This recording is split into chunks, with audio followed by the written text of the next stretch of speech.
Guess who's back? Back again. Shanta's back. Tell a friend. It's almost like I'll never left to begin with. What is up, guys?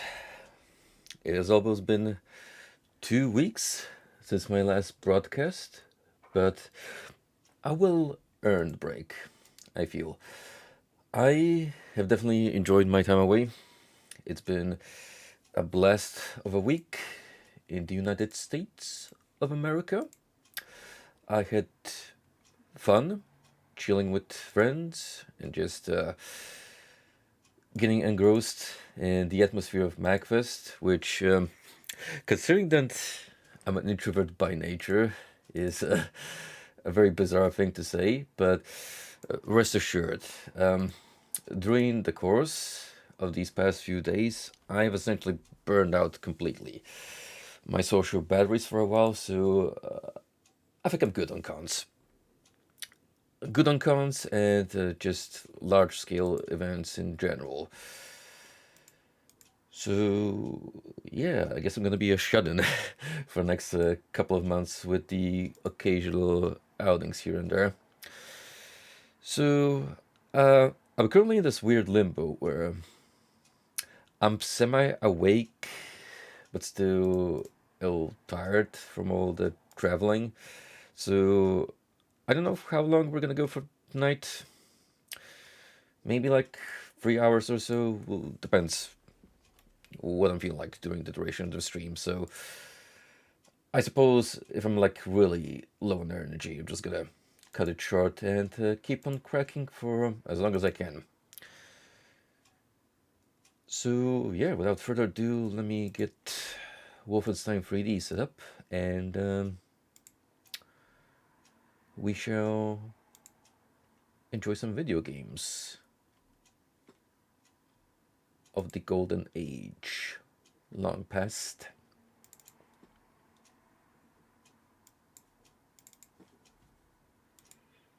So I'll close off some browsers while I'm at it, so Google Chrome doesn't eat up all my memory. I really just should try and return to Firefox, because with YouTube's recent cracking on ad blocks, I feel like I'm due for a browser alternative that's not gonna eat up so much of my resources. I already get severely pissed off when Windows updates kick in. It just slow down my PC to a massive halt.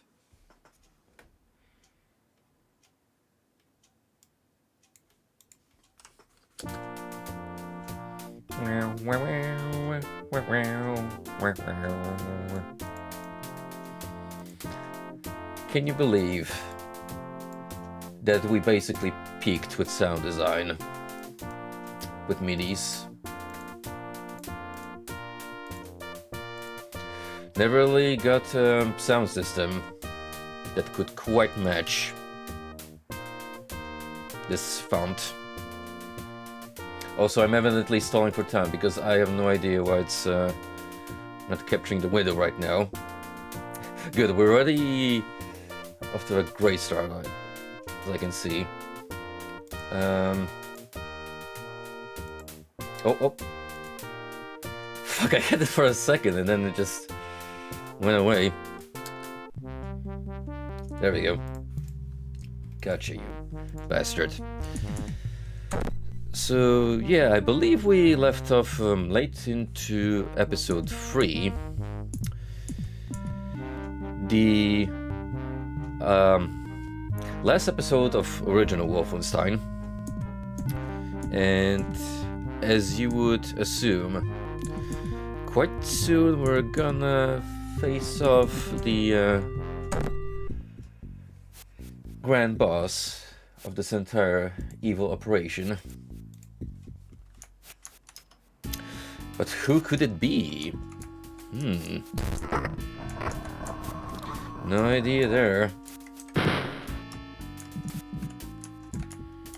Nice, already starting off with a hidden ammo stash.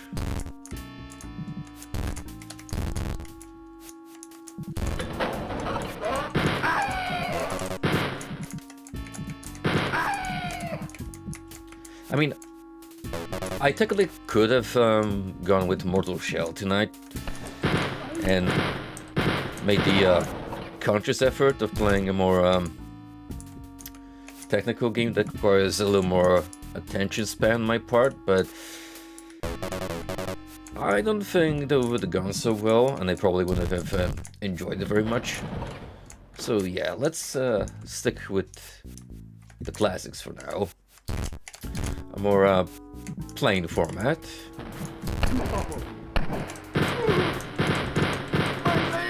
No lesser of a great enjoyable video game though.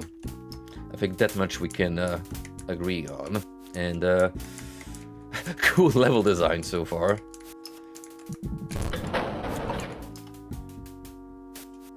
Let's try to only get one med kit. I think there's gonna be a secret chamber in there.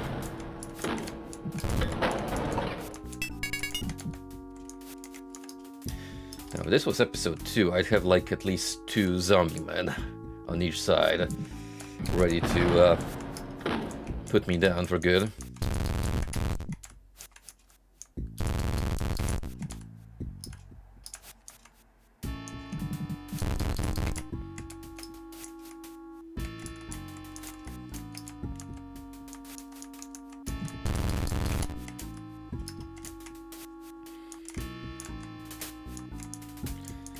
Alright, I guess we're heading south to explore further.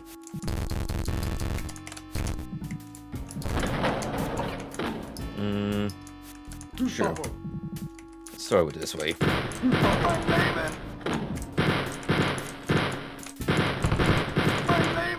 Oh, I see that this little trick with putting pillars in between walls to make for sniping windows is becoming a more prevalent tactic as we go on. I mean, to be fair, there's only so much you can do with a very basic room layout as such, so any like unconventional for the time method of adding some extra salt and pepper, the level design, it just works. I don't think anything will, however, top the super secret, ultra complex maze, of which I've only explored a fraction, apparently. I tip my hat off to whoever had the commitment to go through the entire thing. Especially since there are apparently bosses scattered throughout some rooms. So yeah, imagine just casually advancing through that labyrinth and suddenly Mr. Twin Chain Guns comes out to greet you with a glimmer of vengeance in his eyes.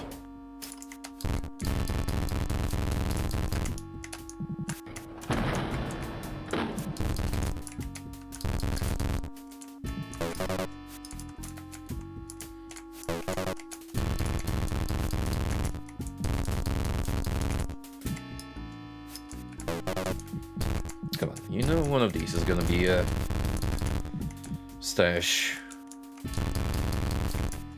It's usually the very characteristic portraits and iconography that you wanna inspect further. I mean, sometimes it's an inconspicuous wall out of arbitrary design choice, or just like a little space tucked in a corner where you wouldn't think of expecting closer.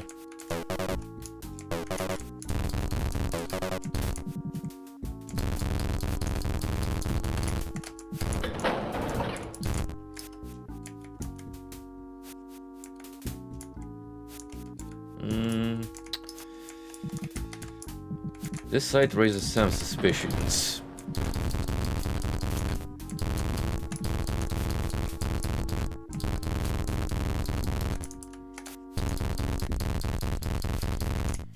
Really? I find it a little hard to believe that there's nothing there. Although maybe it's because I can't fill up the space on the maps. Just don't have access to it.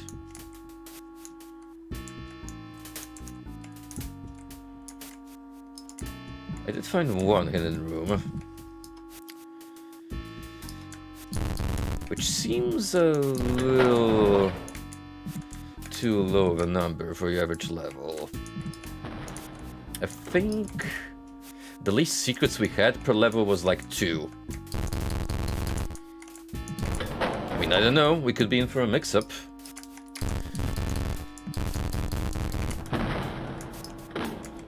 But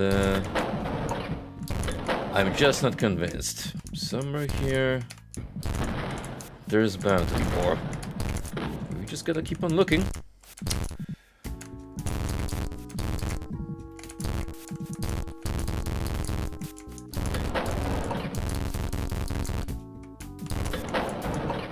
Someone's probably made a mod out there that replaces the sound effect of interacting with the surface with something less egregious, but not here. Boys and gals, you are getting the quote-unquote authentic Wolf 3D experience. I say that, but technically I'm playing an EC Wolf, so...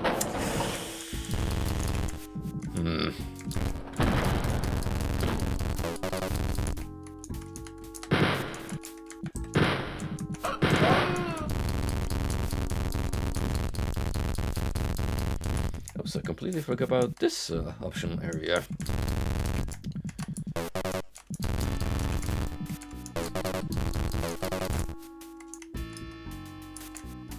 What is even the point of this place?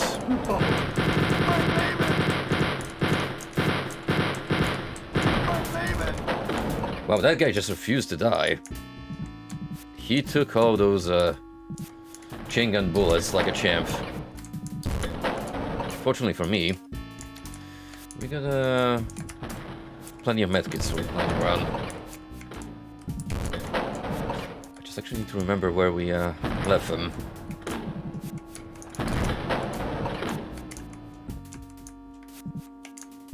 There we go. There's one. And there's 2.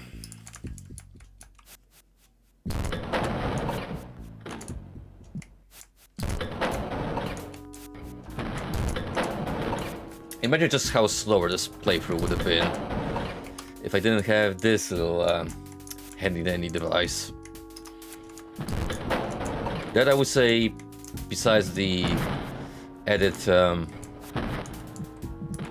verticality to Doom, was one of the most crucial changes in their follow-up first-person shooter.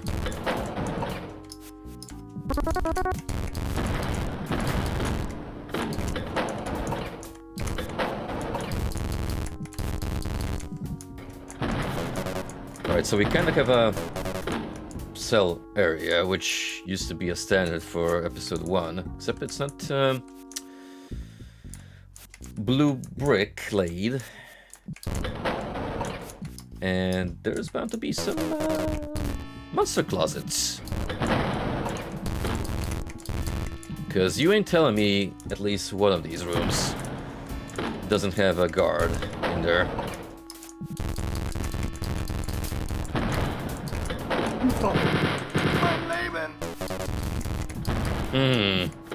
Who would have thought?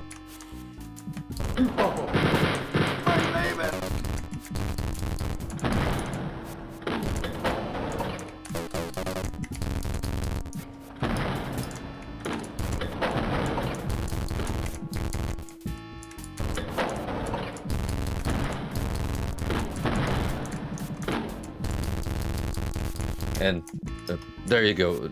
That's this whole region. Anime fans will complain about filler. What am I supposed to say as a video game enjoyer? See, back in the day, they would have gone away with this, because, I mean, padding, sure, but how would you know with no auto map?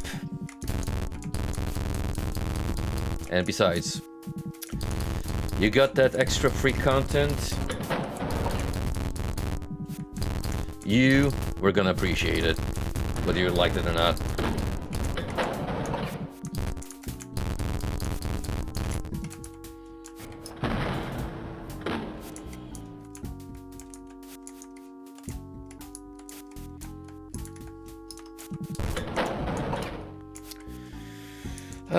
I want to say I've checked everything by now. Of course, there is a possibility that because I didn't interact with one specific texture, I'm missing out on something. But it ain't 100% to a completion run. I'm perfectly fine with just getting all, if not most of the kills. I can live with a lower secret find rate.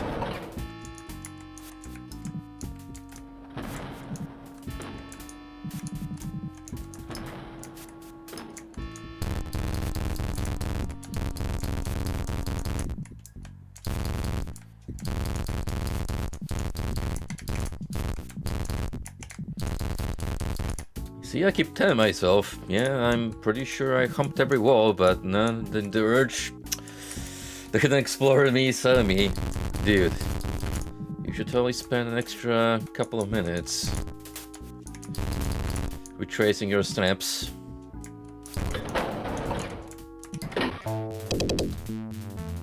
Wow, where was I even supposed to be looking?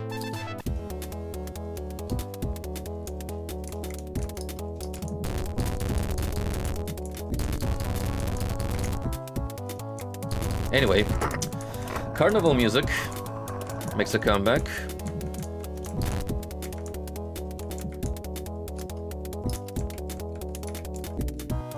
Also, with this layout, you'd expect a boss map by now, but I'm pretty sure we're at least one level behind before we actually square off with the man. Yes, we shall only refer to this person as the man for now. Who could it be in a game where you're fighting Nazis? Tell you the truth, I have no idea. Nope. Not a single inkling of who could it possibly be.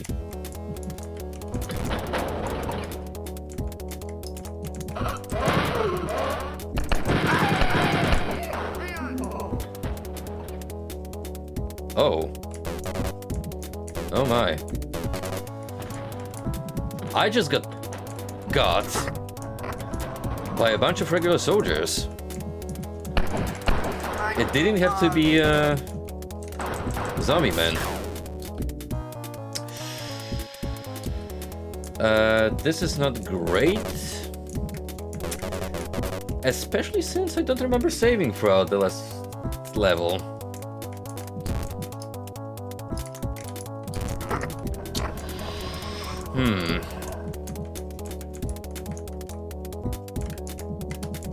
I mean, if I make it further on, I'm bound to get a chain gun for sure. But just doing this with a pistol is gonna be a doozy. I definitely need to kill a soldier with a machine gun.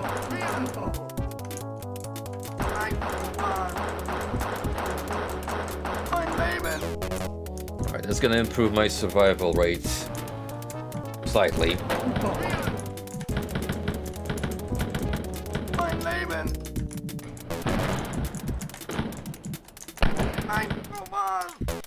Still, direct hit at close range, half have gone. Not very reassuring.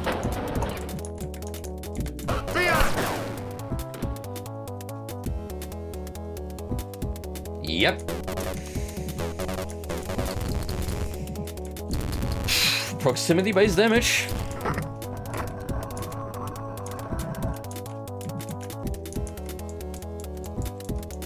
This is kind of when I wanna abuse the save system, should be told.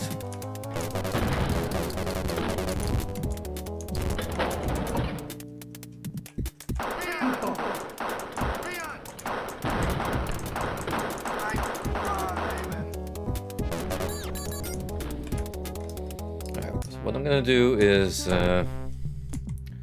make a save here, and we're gonna attempt to move on with what we have.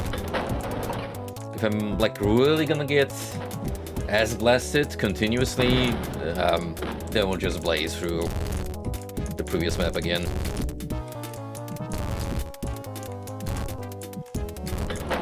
Because this room in particular is evil. And that's why we're gonna use this method. This is the worst I've seen yet. This man has no tech.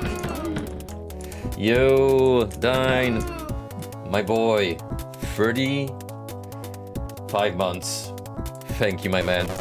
I appreciate you being here and continuing your support. How have you been, buddy?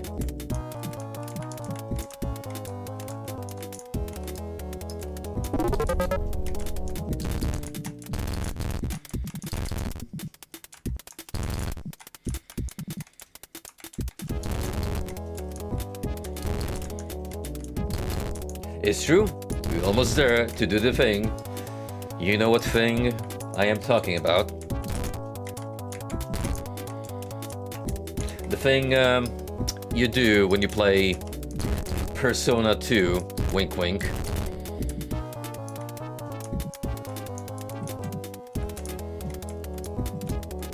Only true Persona fans will get that reference.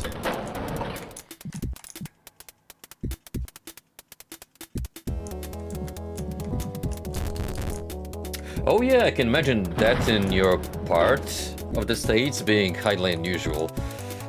It actually snowed for a couple of days when I was staying over with CK, so we had a very snowy MacFest experience. And despite me hailing from a colder region of Poland and just being raised to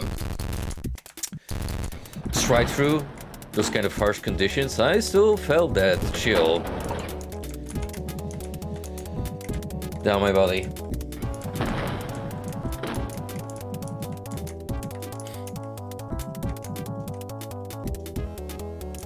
Absolutely.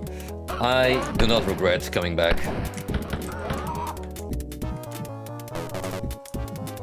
It was fun just being with CK for the first 3 days. Visiting his neck of the woods, playing some video games together, getting to explore the more out there parts of Virginia, because he pretty much lives in the outskirts. Like, you have to make a 20-minute journey if you want to really head into Richmond, but it is extremely cozy out there. Just a few homes scattered about, people mostly minding their business. So if you like really want to escape civilization and don't mind the drive around, it's a very nice place to live in.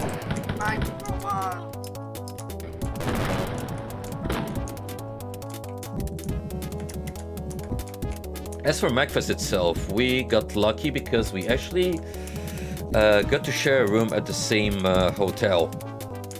I stayed in 4 years ago. Wow, it's insane to think about just how long of a break I have taken from MagFest before making my grand reappearance. But yeah, the COVID era really messed up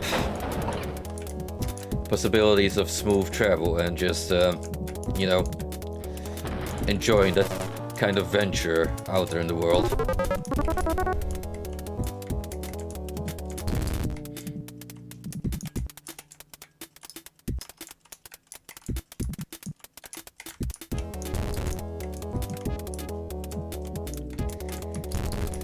Yeah, when we were getting up into groups, a lot of people ended up in the Gaylord Suite, which obviously can house a lot of folks, but imagine sharing the same apartment with like 15 people in there.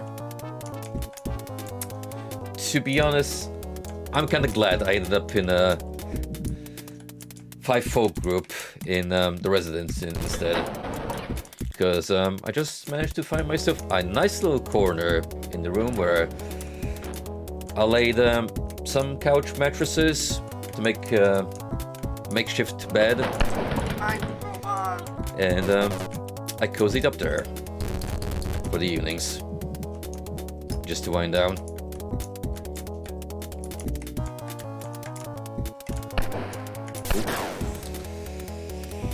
There we go. More back shots. More cheap deaths.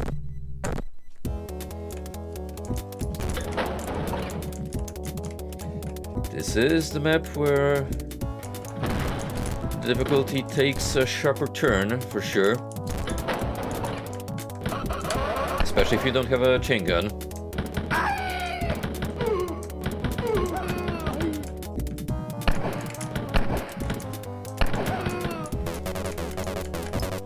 Truth be told, the chain gun, I would say, is pretty much a must if you're fighting the mutant soldiers. Otherwise, you're more likely to get killed first if you even attempt to shoot at them with anything else. The strongest weapon in your arsenal.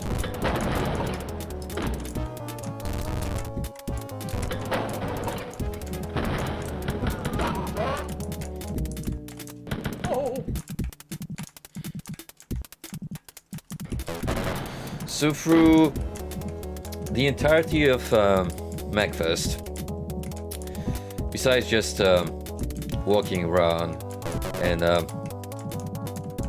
pretty much breathing in the event, because the atmosphere alone is a nice thing to be a part of. Just the fact that you happen to be with so many folks around who share the same hobbies and interested with you. So you could just casually walk up to somebody and chat them up about video games or shows that you like, and you're gonna find common ground. It's a one-of-a-kind feeling, easily. But other than that, I enjoyed being in the marketplace, seeing all the vendor stalls. Got a lot of merch, as you could see from the pictures I posted on Discord. I saw some really good cosplays this year too.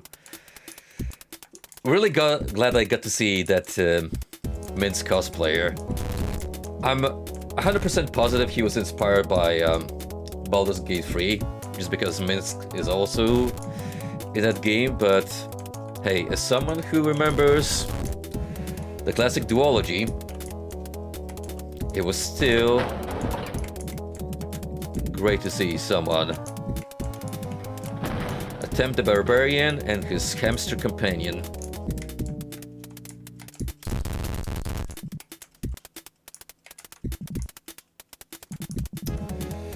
So the journey itself,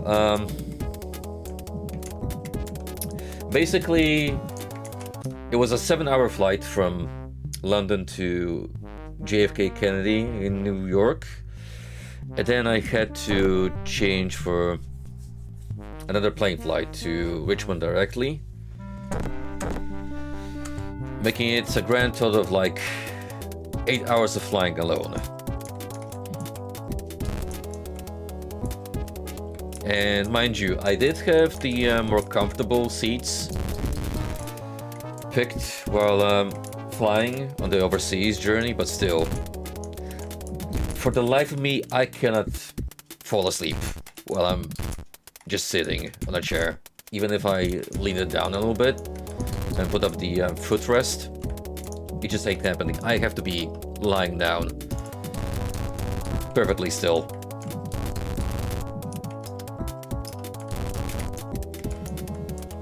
So all in all, not gonna sugarcoat it.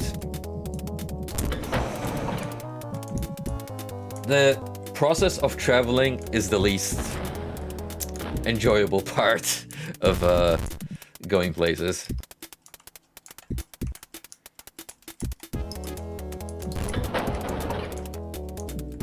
Absolutely worth the trouble though.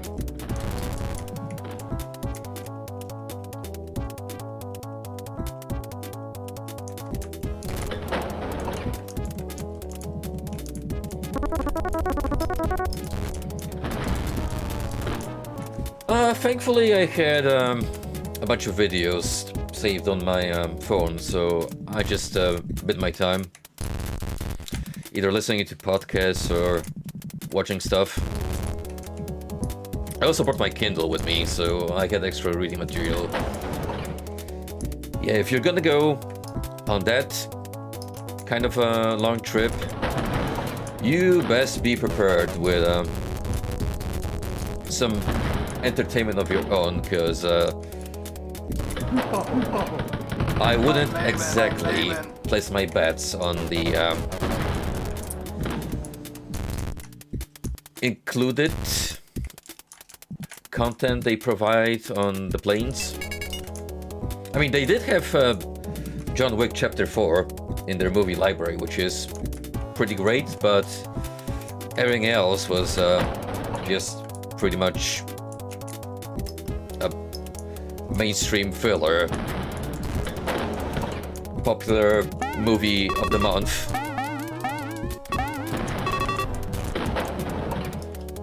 Also, for some reason, they had Family Guy and American Dad in their TV show section, but it was only like a couple of episodes. At which point I have to ask, I'm sure the reasoning behind it was licensing, but why even bother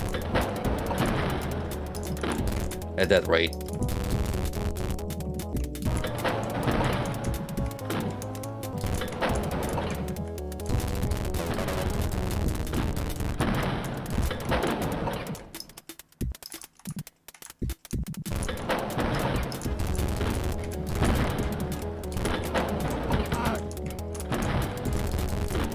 Speaking of filler, we're definitely getting out of rooms right here that are basically that. Not much going on besides ammo stashes, some healing, an enemy chucked in every now and then.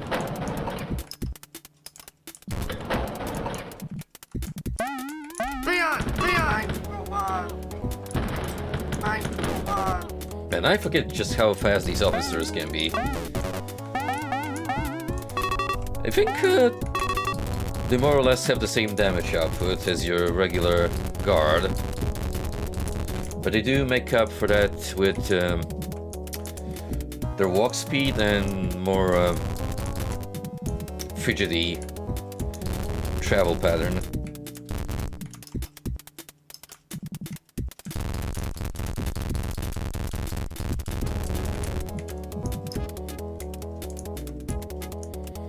Well, I did get a key out of all this, so that's a good start.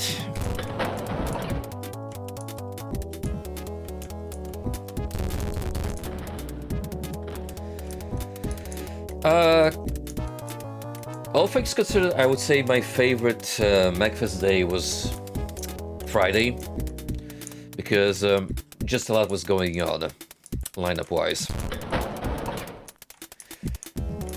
I had a very jam-packed evening where I went to a couple of tournaments first, just to watch them going on, because sign-ups are a little weird, to be honest. Like, me and Lilfer actually, we're gonna make an attempt to get on Soul Calibur 2 on the arcade setup, but apparently the 32 player slot got filled up almost instantly, so yeah, that's a big oof.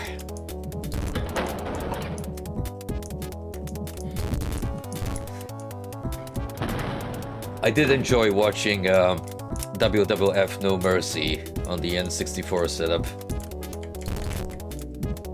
At one point they had a Mankind versus Cactus Jack match going on, which is basically Mick Foley's personas throughout his career, and the announcer dude was really leaning into it and just making Mick Foley jokes over and over, turning it into like a mental episode inside the dude's head. It was hilarious.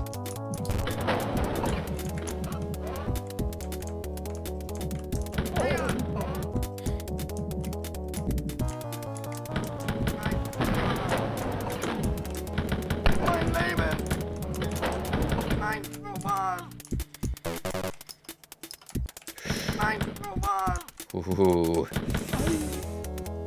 I'm gonna make sure that we got pretty much everyone taken down, because I don't want to peep in and just get downed immediately. Alright, looks good.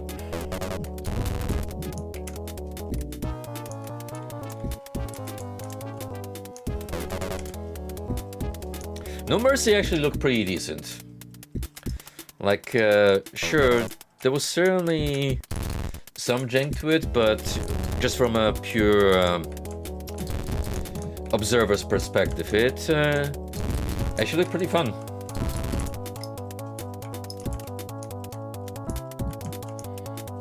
As far as wrestling games go, I'm not sure if there's one I actually played extensively in my past. I might have tried the WWF arcade game, which is kinda legendary because it's the one made by Midway. So it's got like that Mortal Kombat touch to it. And also Doink the Clown. Oh yeah, that too.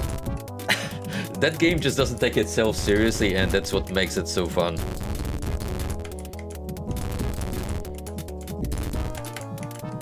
It's as if wrestling done by actual superheroes.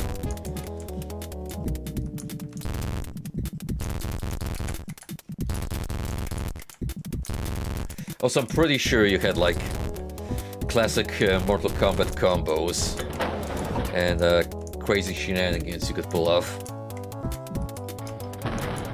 Maybe I should revisit that one someday.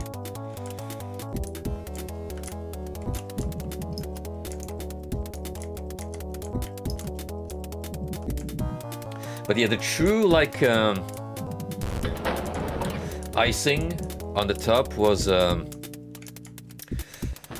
we went to a YouTube poop panel at like 1 AM and midnight, where they kind of tackled the history of this part of the internet, how they came to be, and we've gone through some like well-known names in the YouTube poop scene.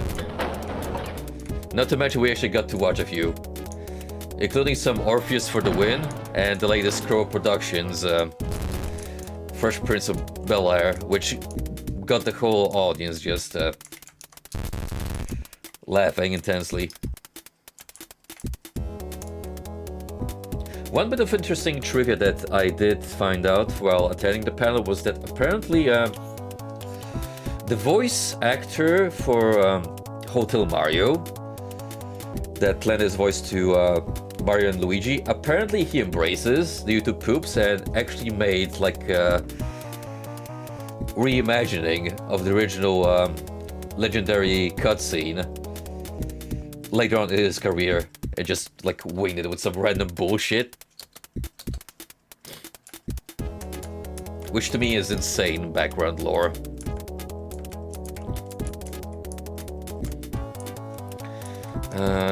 Trying to think where I need to go now, and I'm pretty sure we have to check this main area for extra keys.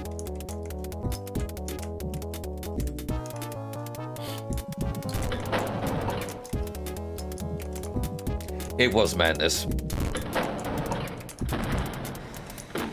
Yeah, crazy to think how you can easily make essays right now on grand episode in the internet's history of memes. And some people were born when YouTube poop inception became a thing, and just aren't old enough to remember growing up with it. Doesn't that make you feel old?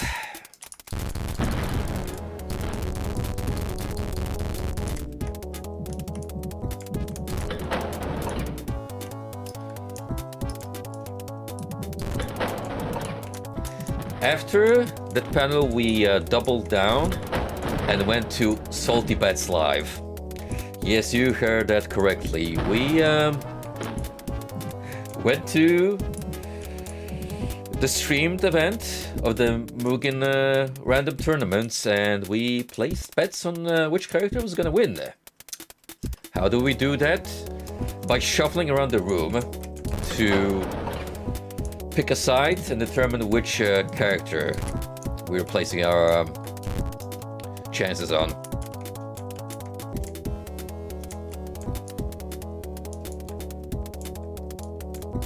I was kind of sleepy through that point in the night because it was already like 3 a.m. when they started out, and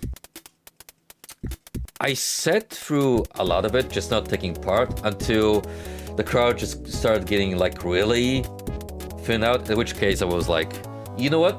Fuck it. I'm actually gonna try in the last round, and not only did I make it to the finals, but I actually won that round. And there were prizes.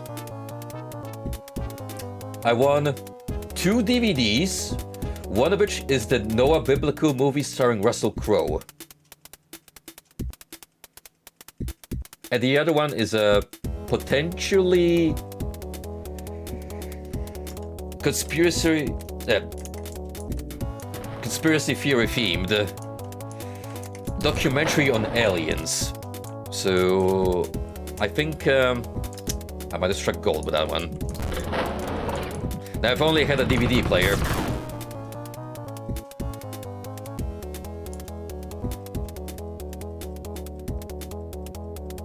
What just happened? Why was that dude there? I thought I cleaned up the place. Fuck.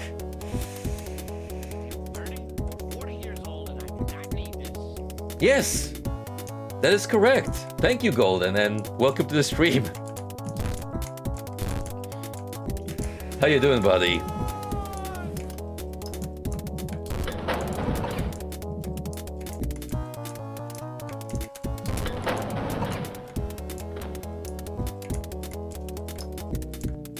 I didn't do much on Saturday by comparison, because by the time we got back to our hotel room, I was pretty much dead. It was 5 a.m. in the morning, so I just crashed through most of the day, and then we went to eat Korean barbecue in the evening at a very nice place, 15 minutes away from the venue. It's called Gogi and Friends. Not gonna lie, I gorged on the meat. I am a sucker for Korean barbecue.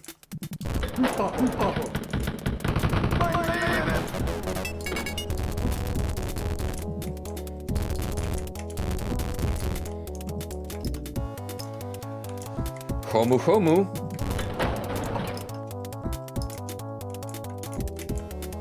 Fun little fact, Hamtaro was probably one of the first animes I've seen on like Jetix when that channel started airing. They had that, Shaman King, and Naruto on their initial lineup.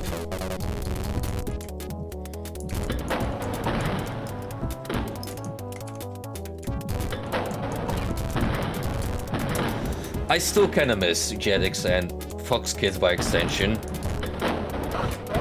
Mostly because Fox Kids used to air all those 90s Marvel cartoons, which I enjoy. Spider-Man animated series, classic. X-Men, also banger. I mean, pretty much every one of those I liked tuning into.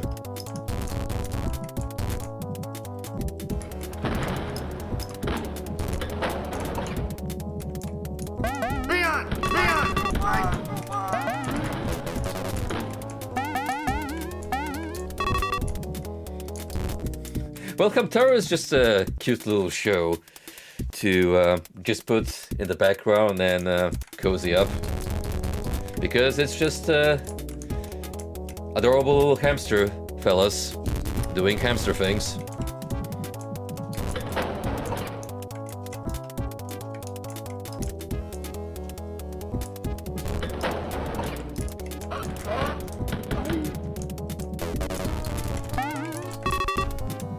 My first exposure to anime period was when they started airing those in Poland. We used to get the Polish lecture overdubbed on top of the French one, meaning we got like 3 layers worth of dialogue going on at the same time. But that doesn't change the fact that I grew up with Sailor Moon, and I have a soft spot for that show. Watched all seasons, then rewatched as an adult, and my feelings have not changed.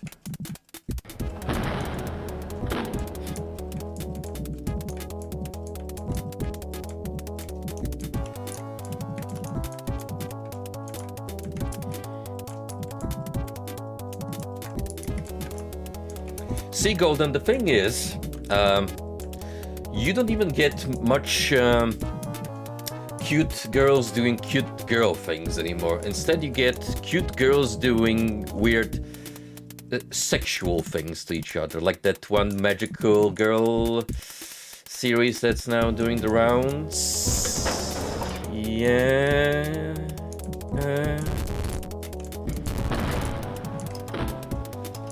I think we've already peaked magical subversion trope with Madoka. We don't need to go any further.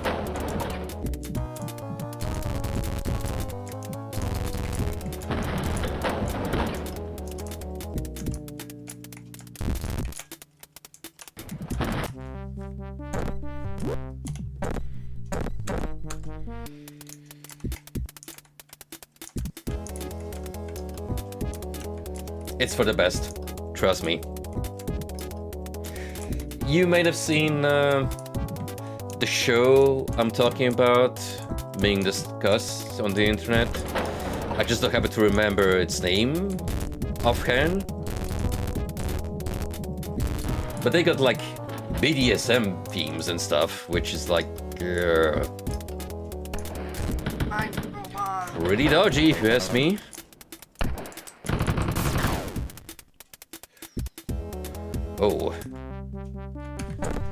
Oh, we got a full room of soldiers on high alert in an area. What I'm getting absolutely demolished.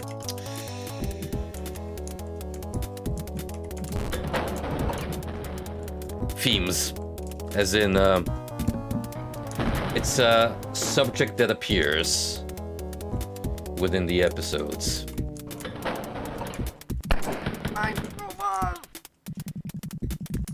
Yeah, I'm sorry if I get a little drowned out from all the background audio. It's a little difficult to understand what I'm saying. On top of me being just a little woozy still from all the flying I've gone through.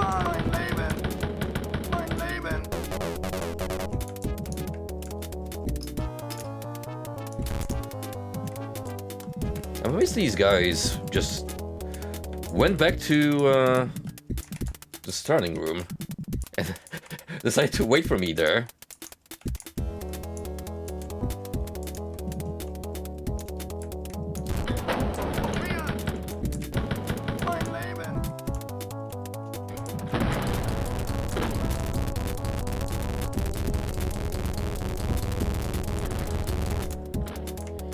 Oh, naturally. I mean, it's always gonna be a thing because people like their lighter themed shows as opposed to manly men doing high testosterone action scenes.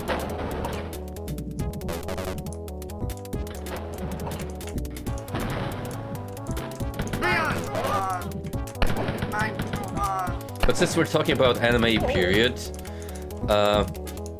me and CK binged through all available episodes of Freerun while I was at his place.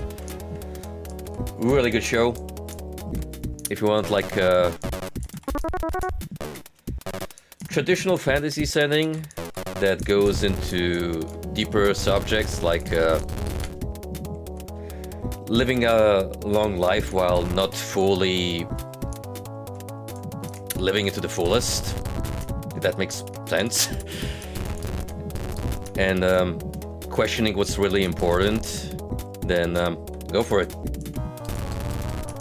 The characters are well written, and it's also got some lighter episodes through and through.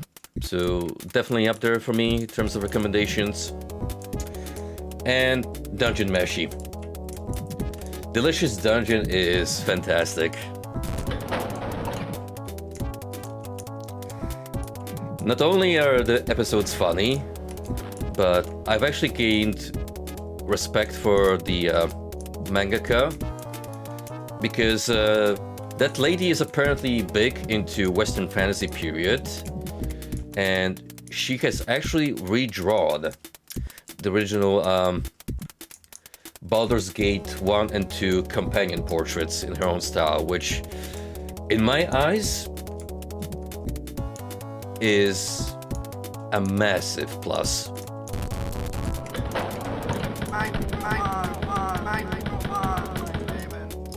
Respect doubled, at the very least.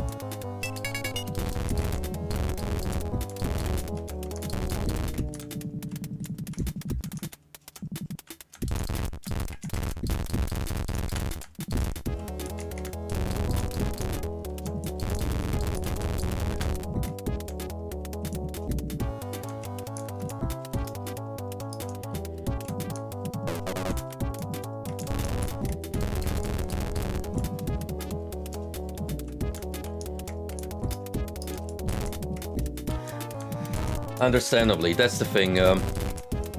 If you already read the source material, unless I guess you've taken a long enough break, you might want to pick up on the animated version, but just like binging both, never really been a fan of that kind of approach.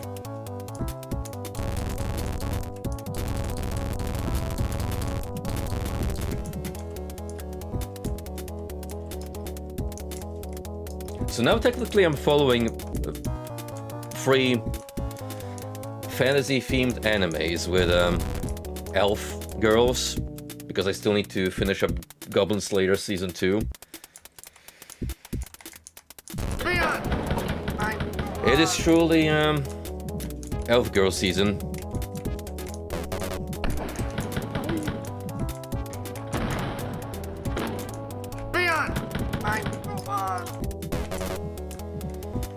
Going back to the game for a little bit.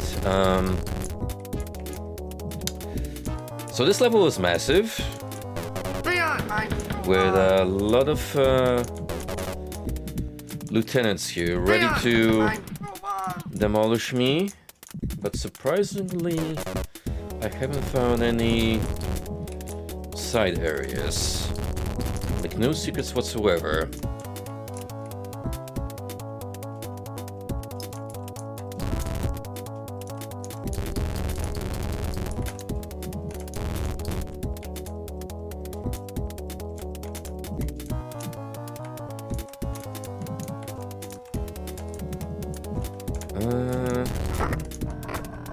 There we go. So that wall moves. But what does that do for me?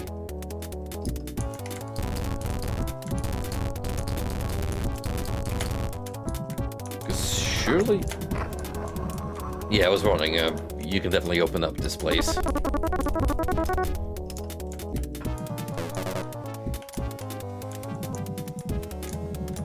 Well, at least we found one little item stash, which is fine.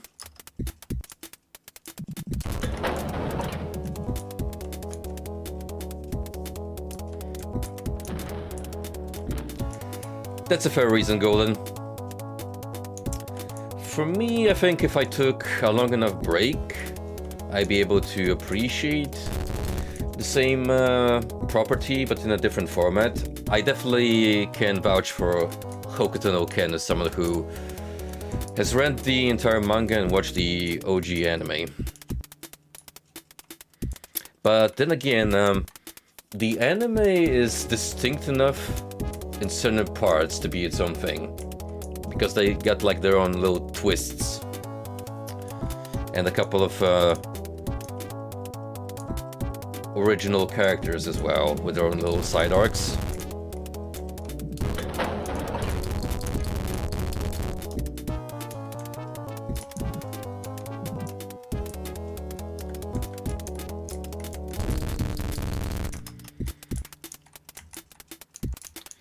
Alright, as it stands, I think I'm done with the map exploration-wise on a basic level. Yeah, we got the entire layout here. Now comes the question of whether I might be able to find some extra secrets, which I don't know if I'm up for scouring the maps that intensely.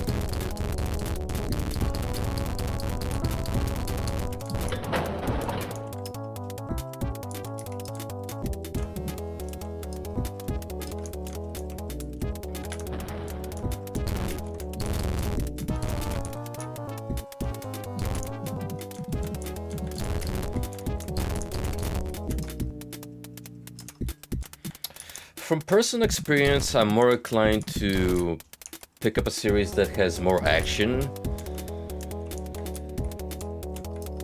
However, if you manage to sell me with a good enough premise and it's unique, then I'm just gonna peep it for the novelty.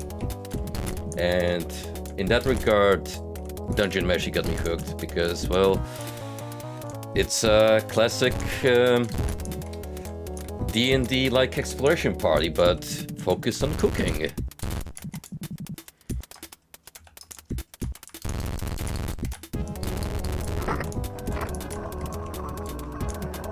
Oh, we are so back, gentlemen.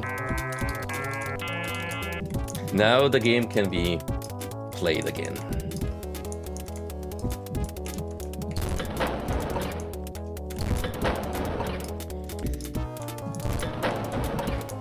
that alone has brought me for... I'm fighting for my life to... I just gotta be careful. Which, you could argue that is always the case when playing WoW 3D. But you cannot argue that the chain gun in your possession definitely improves the odds.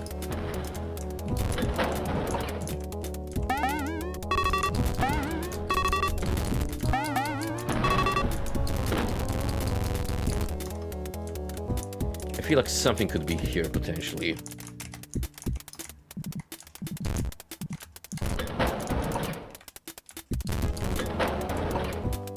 So, have any of you peeped AGDQ yet?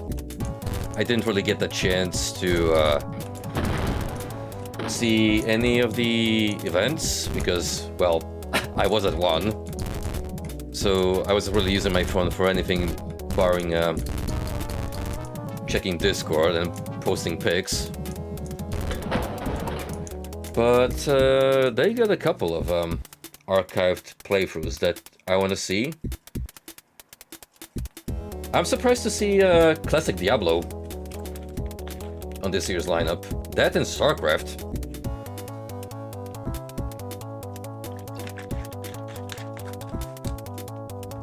I mean, sure enough, there's always some retro gaming present, but I don't think I've really seen anything Blizzard themed in the past years, so it's a nice change.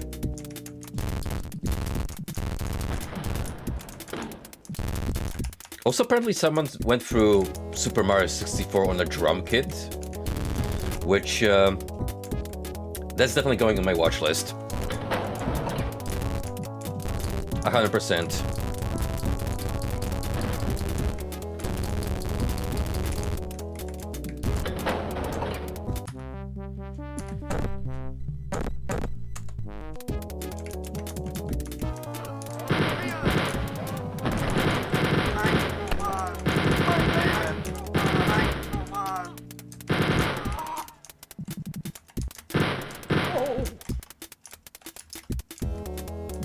Okay. Considering I've already been here, I know what to expect.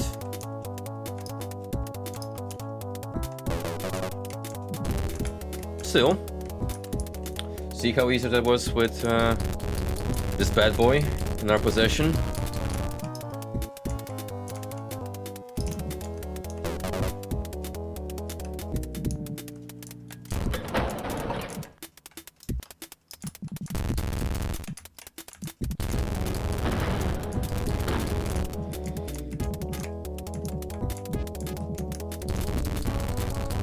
Let me check. Any of these emblems have something to them?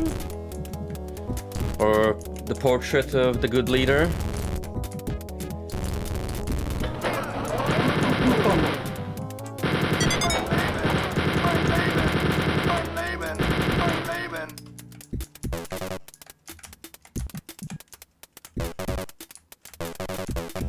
Well, that went swimmingly, I would say.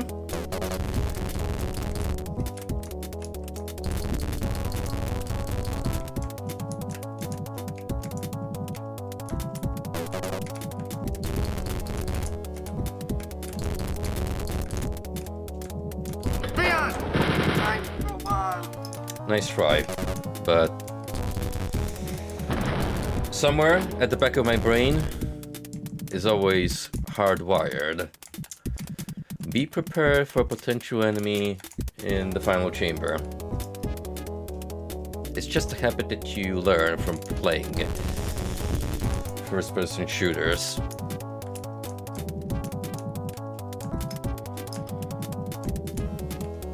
Alright, we're pretty much good to go. Just gonna grab some extra ammo. Stock up on health. And let's go.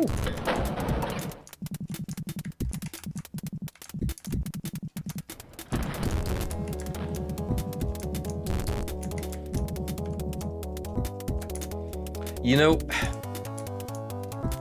With all the talk about Pal World, while that game was still development, and how a lot of people consider it to be basically a meme game that was gonna get some traction, but probably fade into obscurity after a bit, it just blew all expectations out of the water.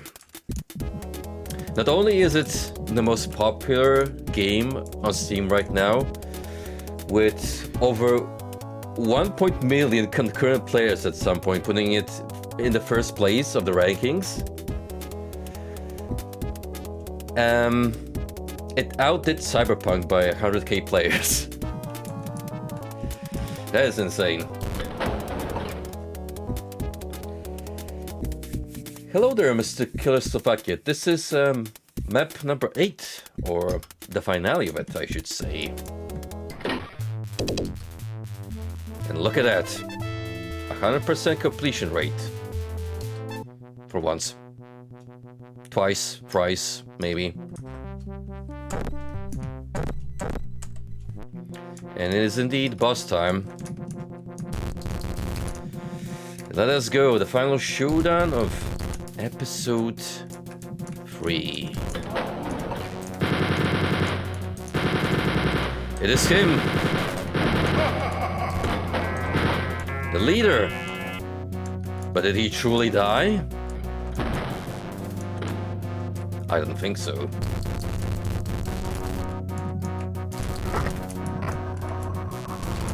I kinda like how he floats over to you at first, like a Hexen boss. Leaning into that, hey, the Nazis were big into the occult. Even though there's really no magic per se in classic Wolf 3D, if anything, its software made it a more prominent aspect in the later games.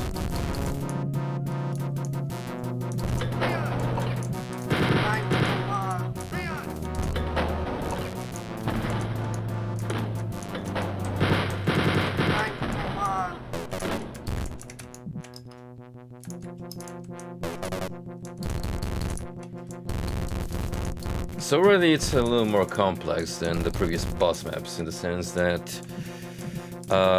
it's got a bigger layout and there's a few regular enemies peppered in.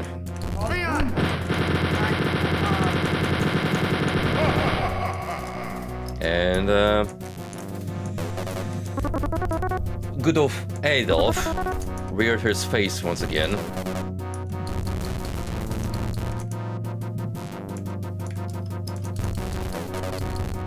However, he is quite persistent and does not want to die that easily.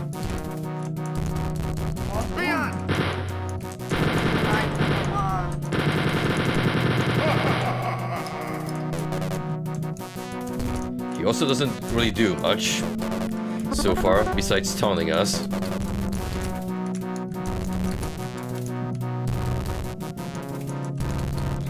Did kind of burn through my ammo, so we're gonna run back here, resupply.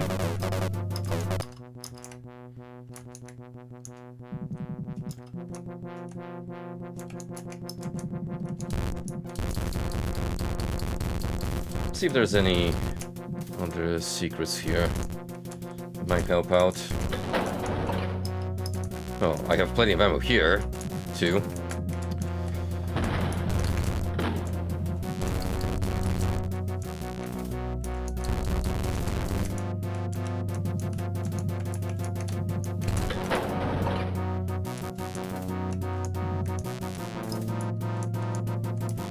So it would seem. Alright. Extra life gain, nice.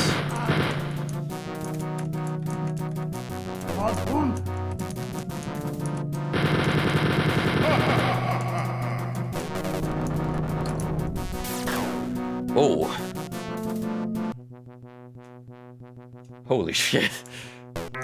Whatever that was, I just got My ass handled me royally.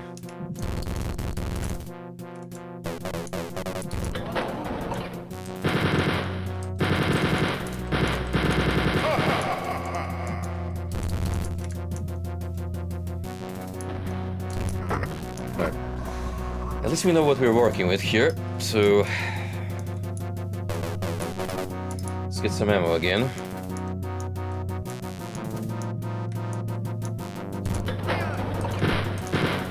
I do get the chain in the beginning, I don't have to worry about potentially reloading yet.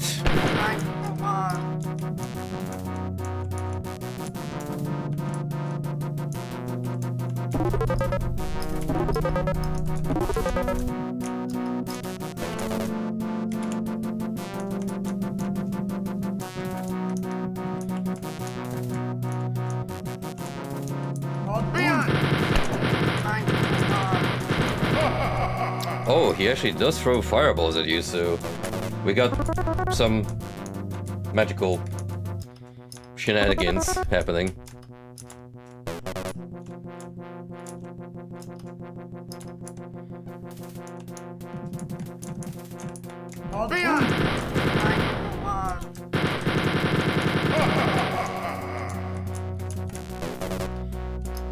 What's up, Skarnex? I am simply pushing him to reveal his final form.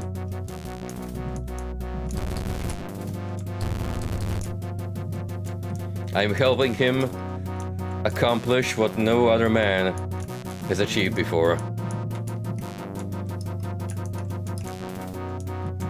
So I can kill him again.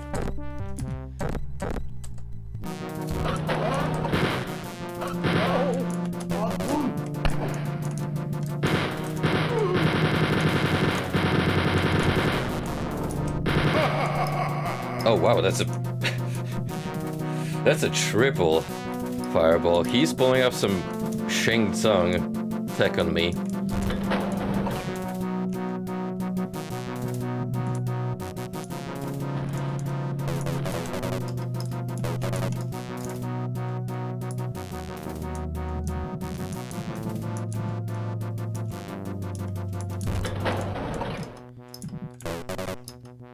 Why, of course. Did you also know that people die when they are killed?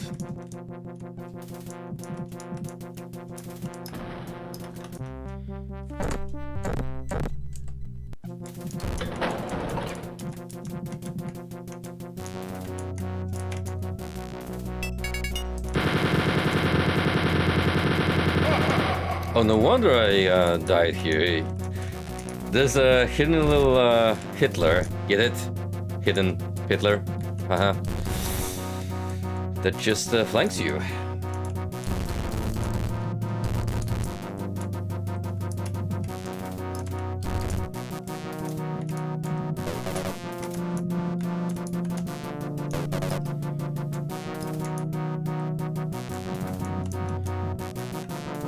Oh, absolutely. I mean, let me prove it to you by taking a fort and sticking it into a toaster. Actually, no, please don't do that.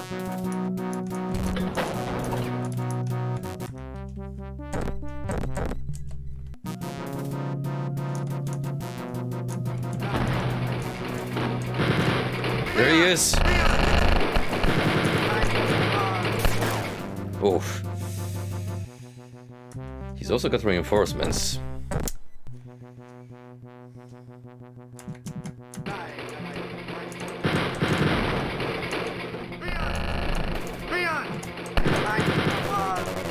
So we kind of gotta juggle Hitler himself inside of the giant mech and his cohorts.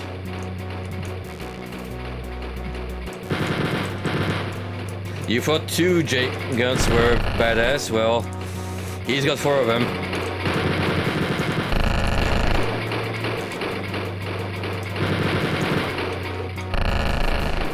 Thankfully, there's a lot of wind-up before he manages to shoot.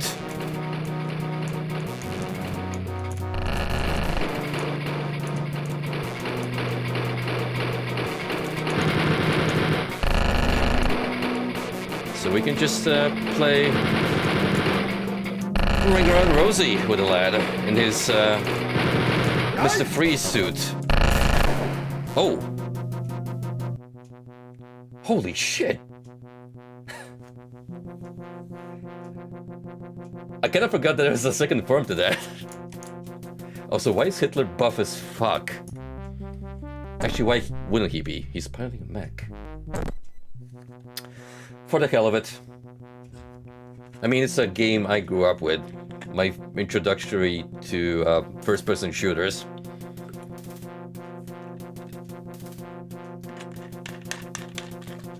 So I figured, yeah, I would play the granddaddy of the boomer shooters.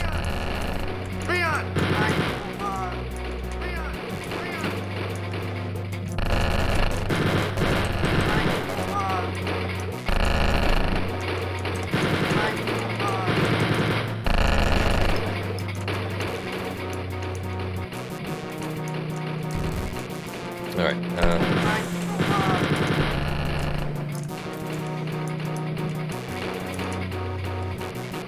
even though I'm far ahead of him, this is a hit scanner, so I'm not taking any risks. They're absolutely not necessary.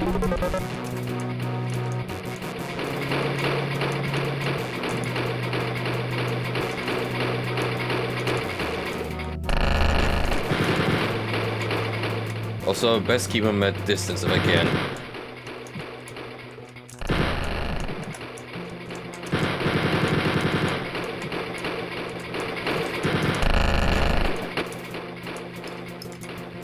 Like, mid-range, I would say, is good.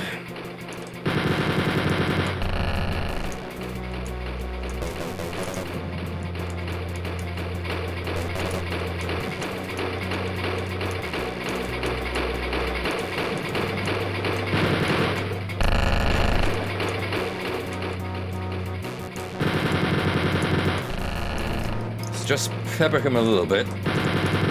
Force him out of the mech, and then let's go. He's still carrying 2. Also, it's gonna be a little hard to tell where he's coming from, considering, yeah, no, footsteps.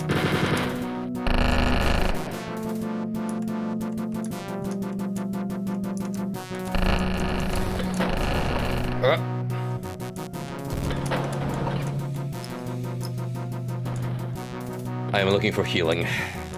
Healing and ammo.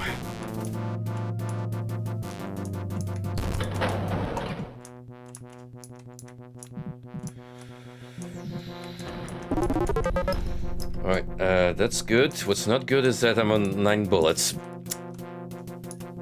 I don't like that.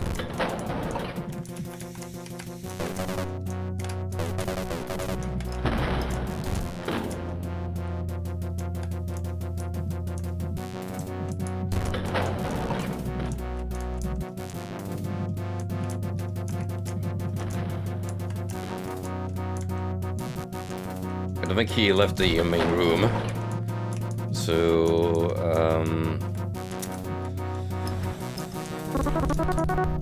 I'm gonna get every bit of resources I can first before heading back in there, which, truth be told, there is not a lot anymore.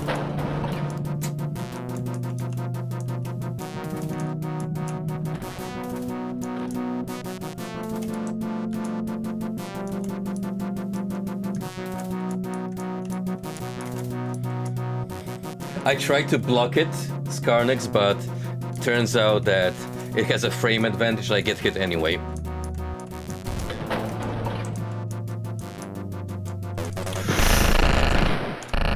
Oh my god. Ah.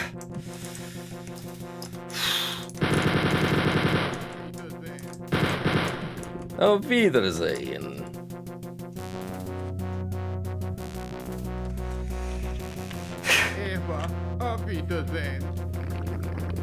Just melts. How did you like the Fuhrer jump scare? Congratulations! The absolute incarnation of evil, Adolf Hitler, lies at your feet in a pool of his own blood. His wrinkled, crimson-splattered visage still strains a jagged-toothed rictus trying to cry out. Insane even in death, your lips pinched in bitter victory. You kick his head off his remains and split on his corpse. Okay, come down, Duke Nukem. Sieg Heil. Sieg Heil. But the adventure is just beginning. And if you like Wolfenstein, you'll love the prequel trilogy of nocturnal missions, 30 more action-packed super challenging levels, BJ battles the Nazis as they plan large-scale chemical warfare, fight Otto Giftmacher, Gretel Gross, and General Fettgesicht.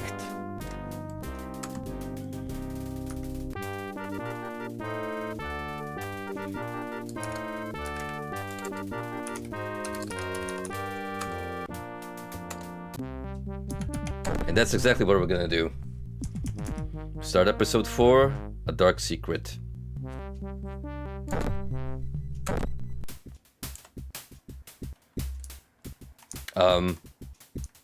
What's that texture up ahead?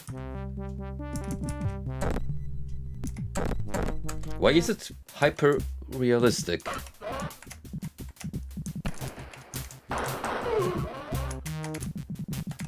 Hold on, hold on.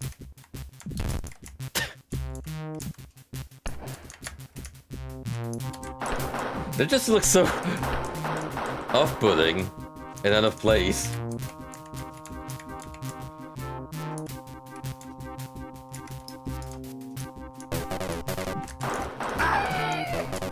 Aye!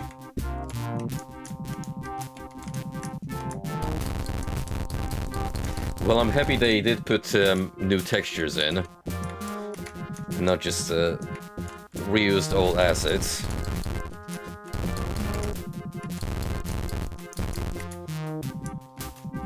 Even if it's just millions of Hitler posters splattered across the walls, because they really love the Fuhrer, apparently.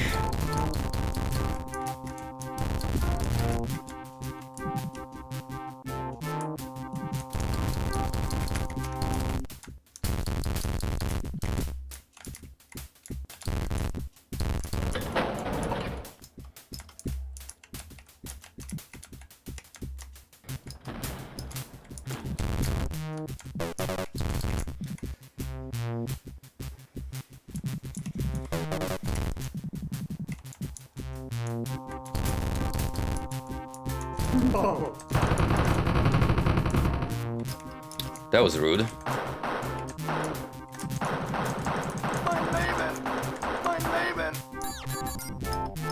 But I did get a machine gun out of it.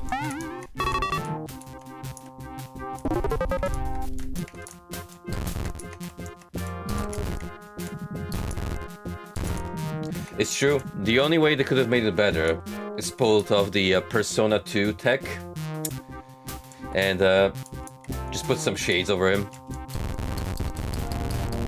Not even call him Hitler, just Führer. Legally distinct. Not the same person at all.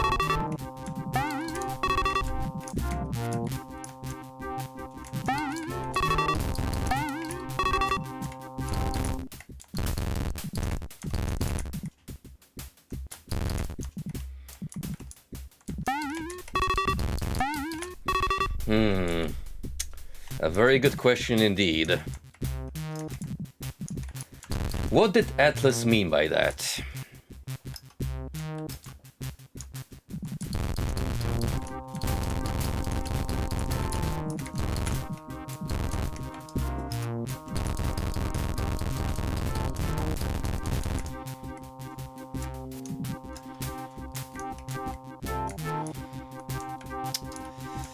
Yes, and if you remember history right, they were in that particular camp. So,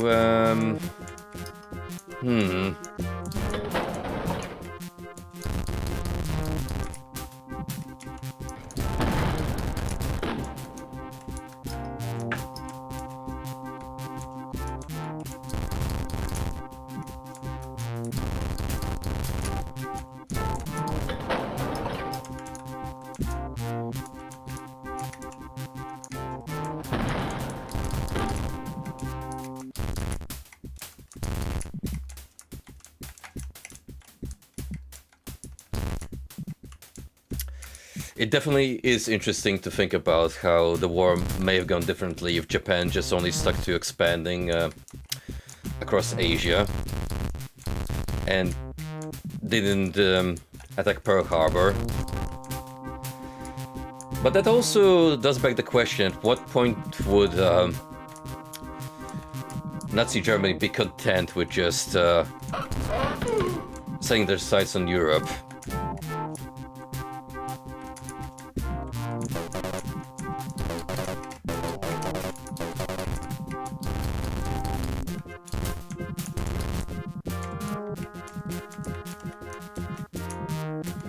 Then again, they kinda did the same mistake as Napoleon did, which is, yeah, I mean, Soviet Russia was definitely, in terms of tech and resources, behind Nazi Germany, but they definitely had the landscape and the environment on their side when it came to defending their turf. So going blitzkrieg during harsh winter definitely did not work out that well.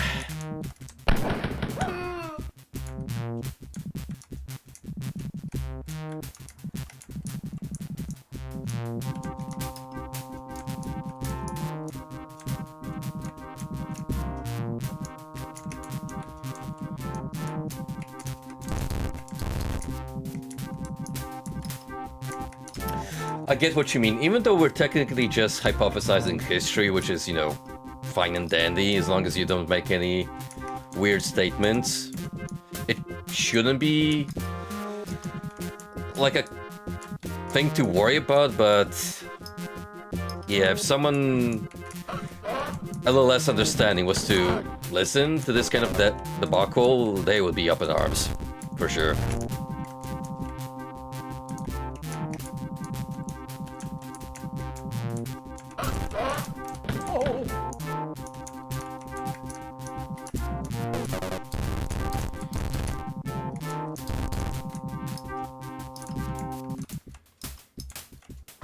I'm just gonna end up by saying that in terms of alternative history, at one point one Polish historian released a very controversial book over in our country on how the course of the war could possibly change if Ribbentrop-Molotov didn't happen, but instead Poland allied itself with the Nazi camp,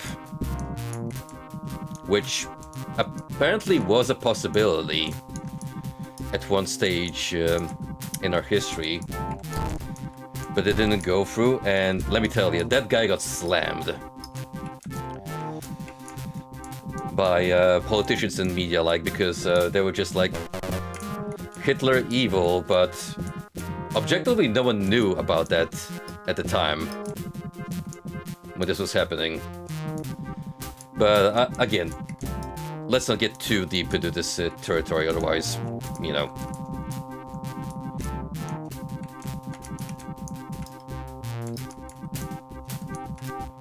I don't want to have to make weird explanations later.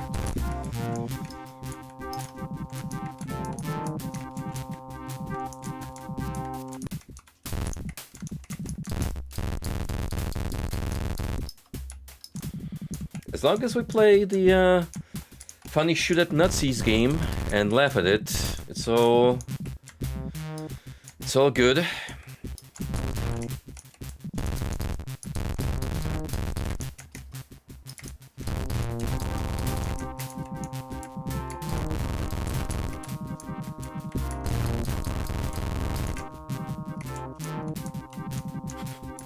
Views are my own. I am not affiliated with any kind of organization.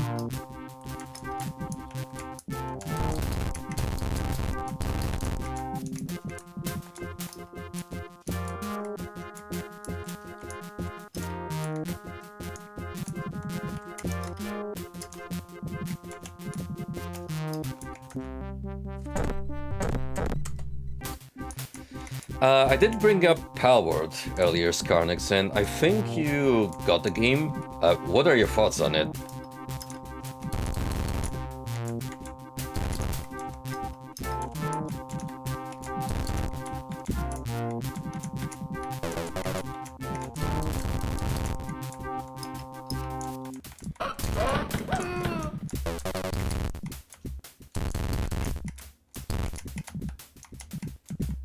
I found it hilarious how one of our guys basically made a day one Palworld setup at the LAN room over at MagFest. So we got those initial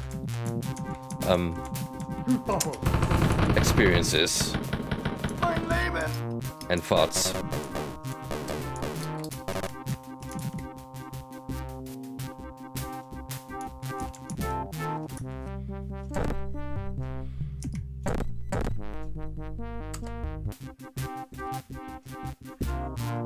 Yeah, I heard some weird things going on about how supposedly the company is using AI when it's not.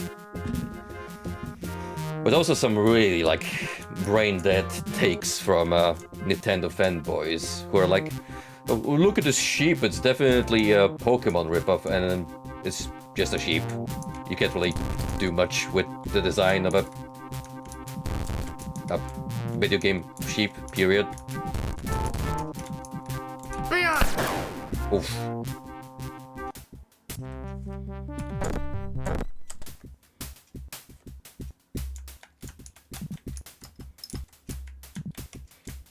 I don't think anyone expected Palworld to blow up the way it did. It's insane how it's #1 in the charts currently.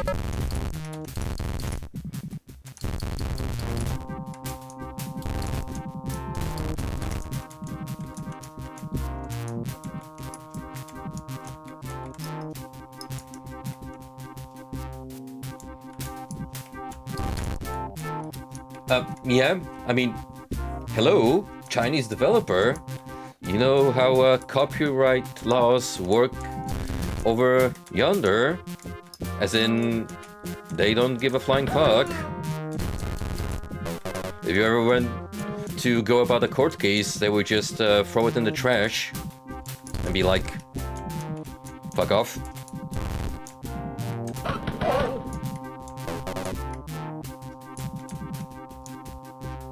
Wait, are you serious? They're Japanese? That's actually really funny. That is a whole new layer of crazy ripoff.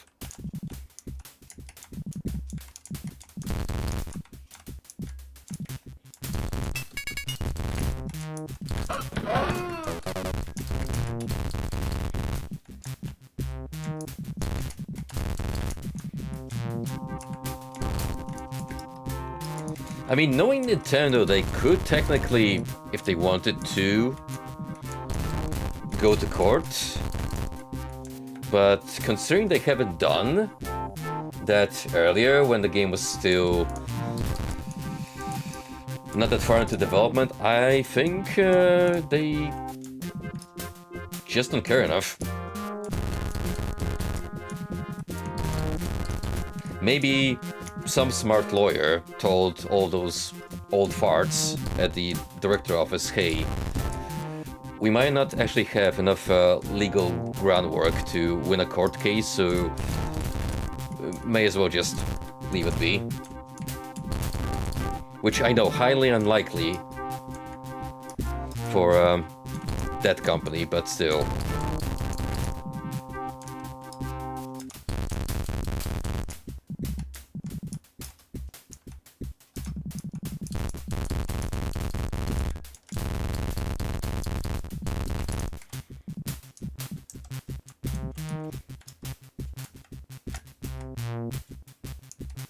That would actually be an ideal scenario when you put it that way. Instead of giving Game Freak money so they can spend it on subpar Pokemon tie-ins, they actually put some more effort into the next big release. Because apparently the children yearn for open world monster catching with guns and animal slavery on top. It's crazy enough to work, that's for certain.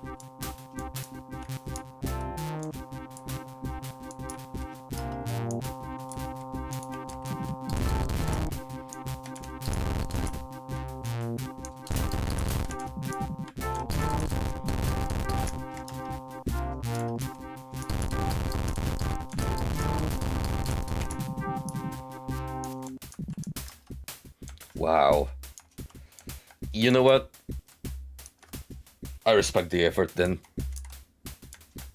If it's actually that deep in terms of what opportunities it gives to the players, then I have a little problem with them being a little less inclined on the original designs and quote-unquote borrowing ideas from a few places.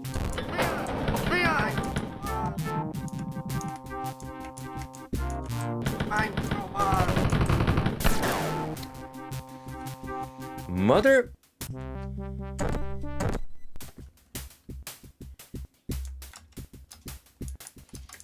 That's fine. Didn't get put too far behind.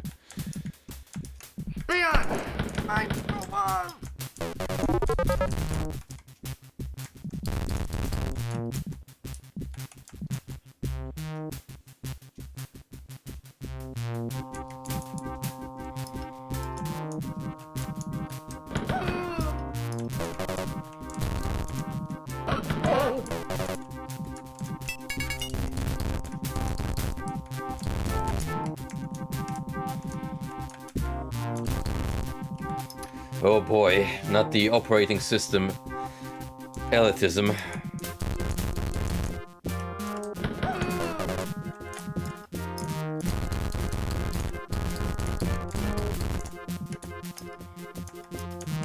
I don't know if I would spend full price on that game, but I might check it out as a novelty at some point.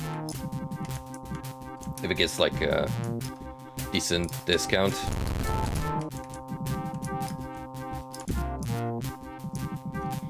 Because I don't believe the hype is gonna die down anytime soon.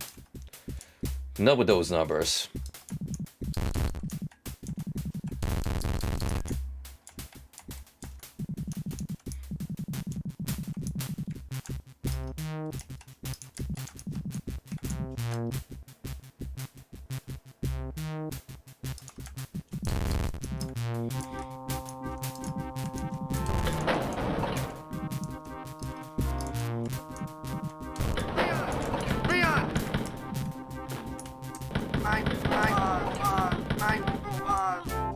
I don't think they will though, not with that kind of money and support currently, despite the quote-unquote controversy.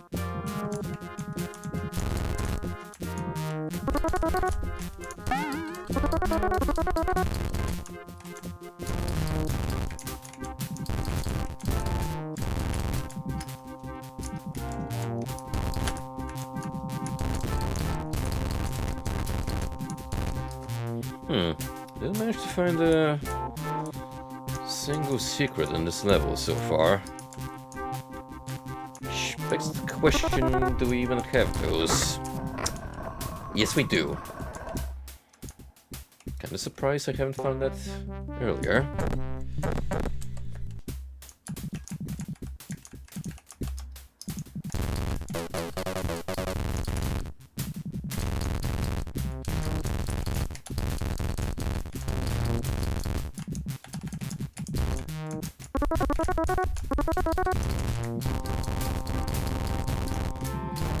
Oh, that's one at least.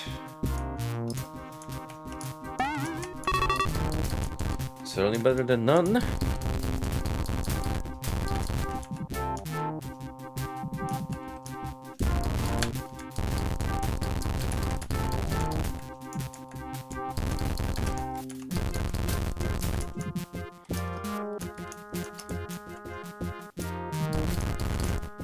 If there's anything I do appreciate from my MacFest stay is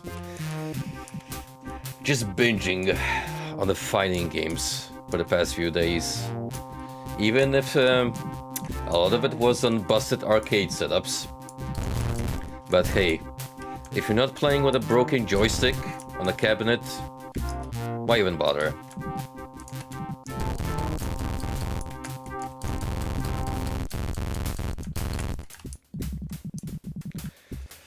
For the most part, I played Soul Calibur 2, JoJo's Heritage for the Future, Samsho 5, and they actually had a Demon's Bride set up for one day before it got switched to, I think it was Shrive. All the other ones happened to be jam-packed. There was a bit of BlazBlue.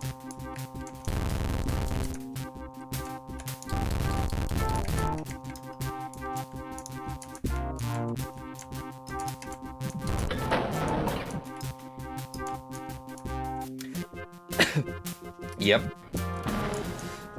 My thoughts exactly.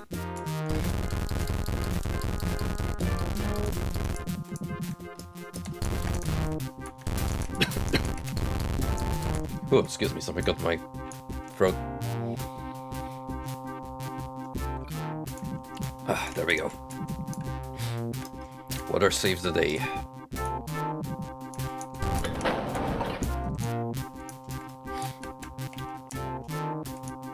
Yeah, I don't know. I'm not too big into Sign/Revelator to begin with, but those ones I can still enjoy to a degree. Strive is just like whatever. I really don't care for it at all.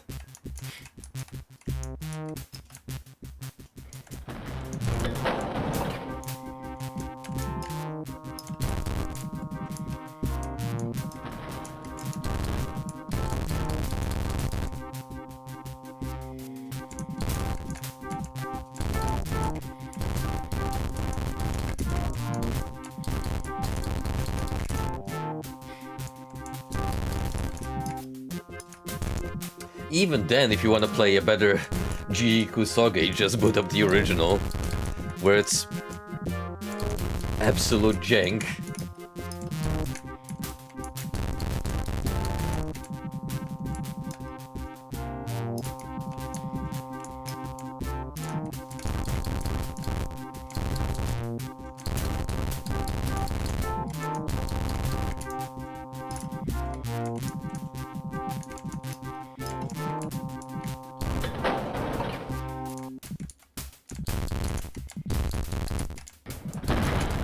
Yeah, I agree with that. You could kind of see what they were going for with Proto GG.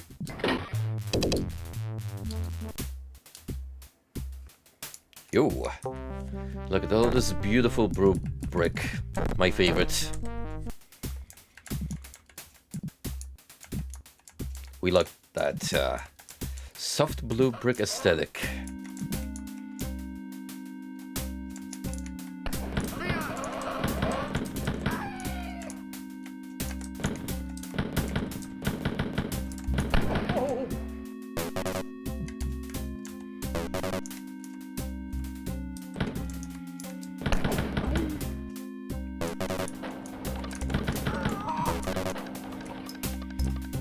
Definitely gonna have to hop on Granblue Versus in the coming days. I was actually talking to Liver, one of the Discord people I met at MacFest, because that insane lad came all the way from Denmark just to hang around and meet up with us, so kudos to him. But he did tell me that Headstomper, one of the bigger fighting game events in Europe, they'll probably have an announcement regarding the venue sometime in February. So I'll be following that, and that's probably gonna be my next major trip abroad.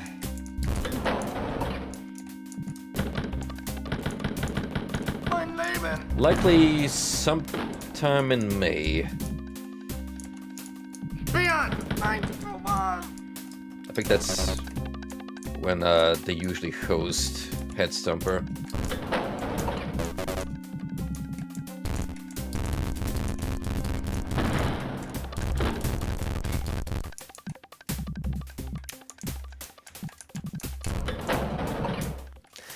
Me too, brother.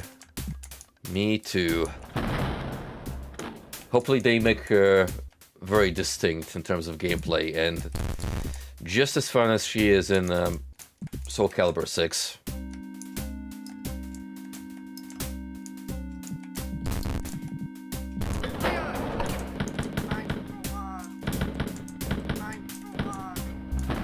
I still find that to be a very unexpected crossover. I mean, I get it because Nier Automata is still super popular and 2B is so easily recognizable, but I guess if anything, I expected them to go for like a gacha character tie-in, maybe?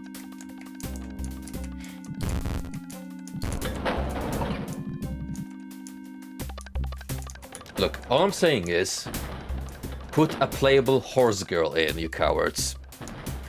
You own the IP. Stop giving us just avatars.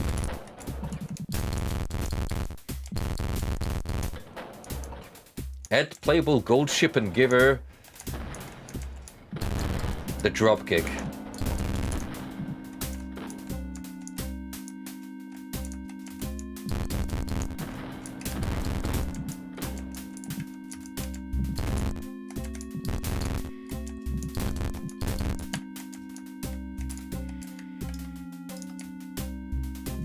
And you know what? I respect him for it. Very genuine. And yet still he puts so much effort into the writing for his games and stories that I'm willing to put it aside.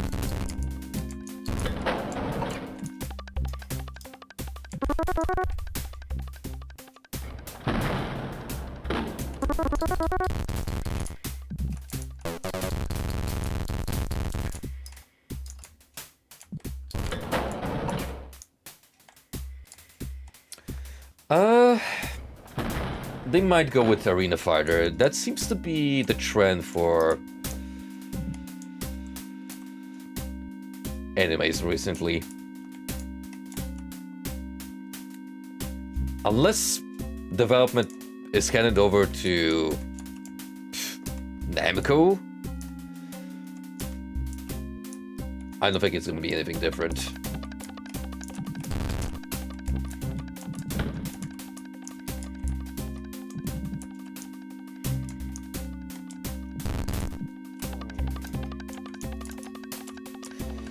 I would say that JoJo is probably one of the most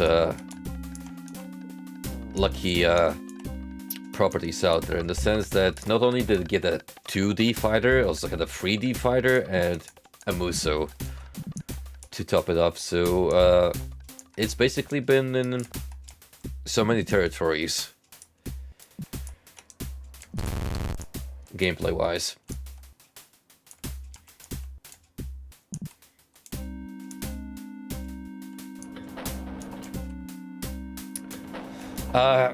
Maybe not Muso. Eyes of Heaven, like that weird. You know what? Maybe he was more of an arena fighter now that I think about it.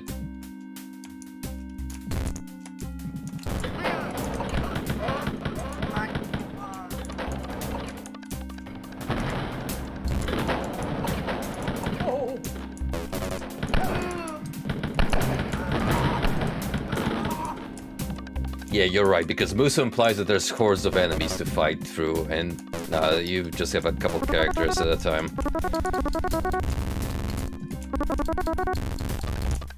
So yeah, considering the subject matter we're discussing, JoJo's been everywhere.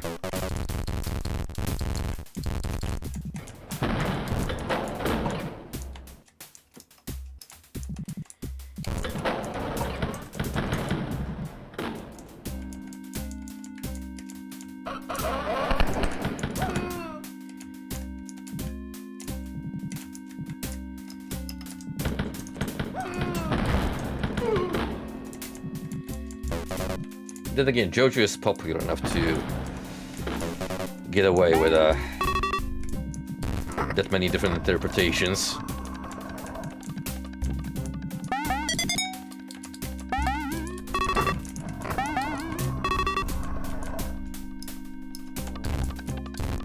Ooh. What's going on here?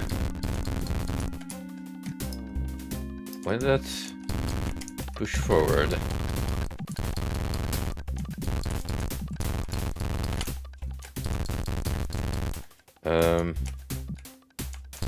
I don't know actually. Strange because I can't push any other wall here now. Unless I fucked something up.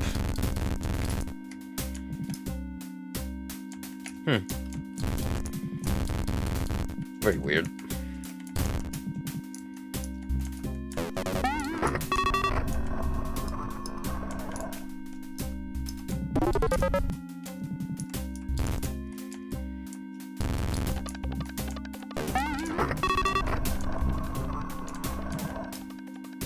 Ah.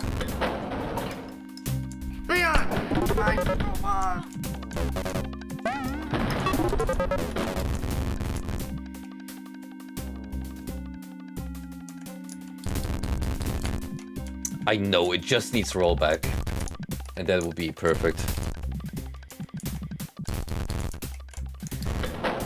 But you know how Namco is with implementing rollback in their fighters. Just look at Dragon Ball fighters.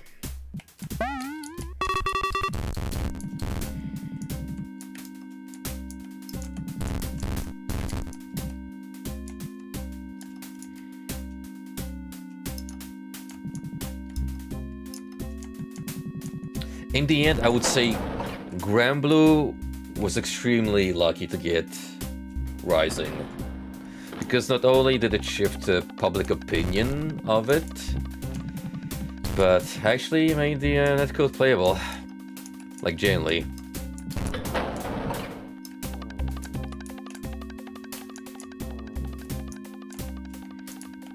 Which I'm glad because it's a simple but enjoyable fighting game. I like it.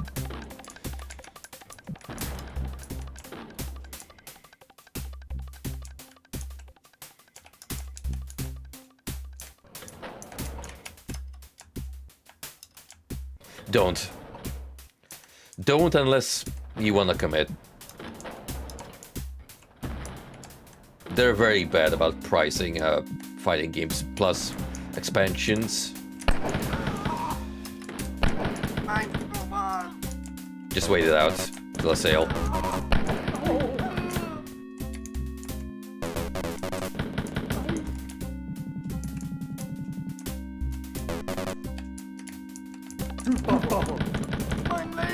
Mein Leben!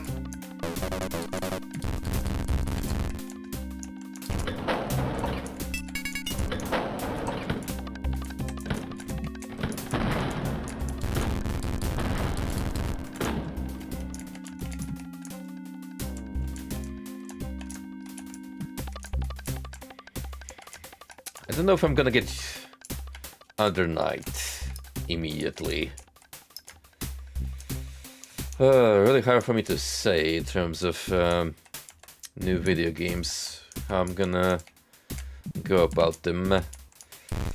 I think I just want to settle down for a little bit and focus more on just getting a new rig at this point.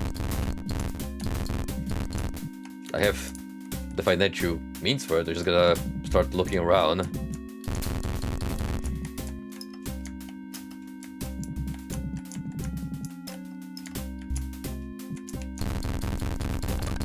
especially if I'm going to go for newer releases that are a little more tech intense, like Tekken 8. That's a fighting game I would love to cave in on, but 7 already has some performance issues on certain stages in my setup, so yeah, I'm not even gonna bother with getting 8 until new computer.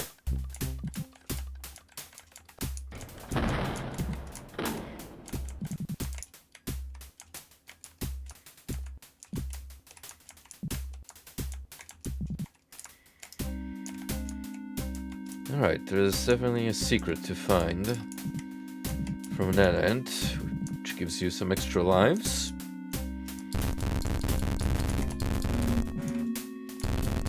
We just gotta go and find it.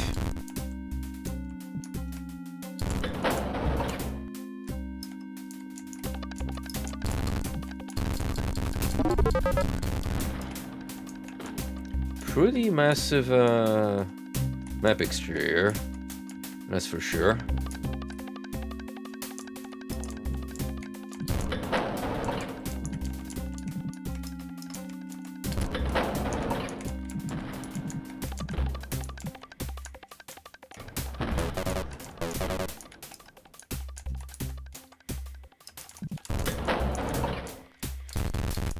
Okay, we're not gonna end it just yet.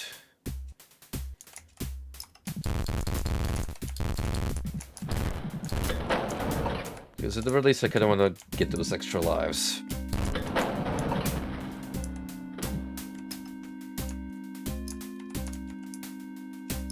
Just gotta find the right place.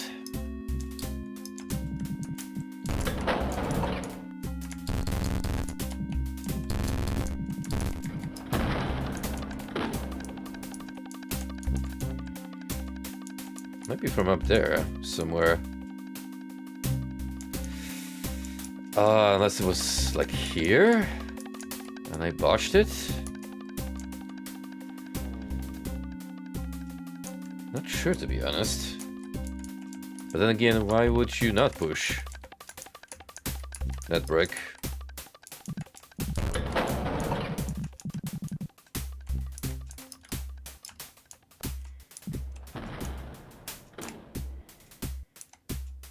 We'll figure it out.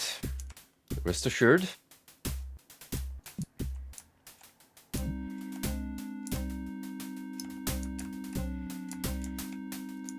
Look, it almost resembles a smiley face. Teehee. Hey, if you even zoom it out, it kind of looks like a little dude with legs here at the bottom. Oh, those wacky video game developers.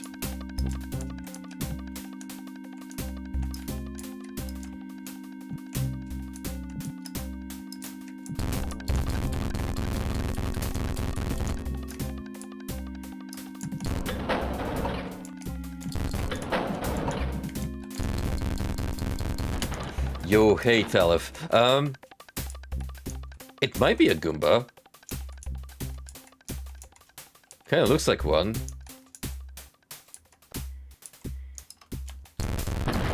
Sure. Let's go with that explanation.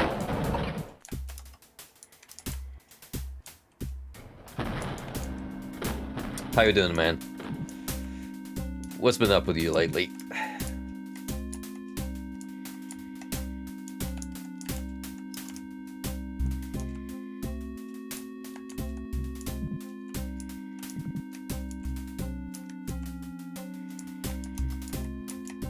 What video game related exploits have you been committing?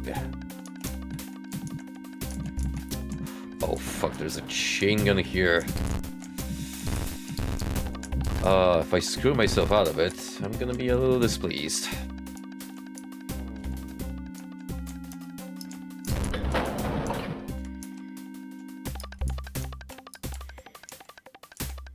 Ooh, nice. Best of luck then.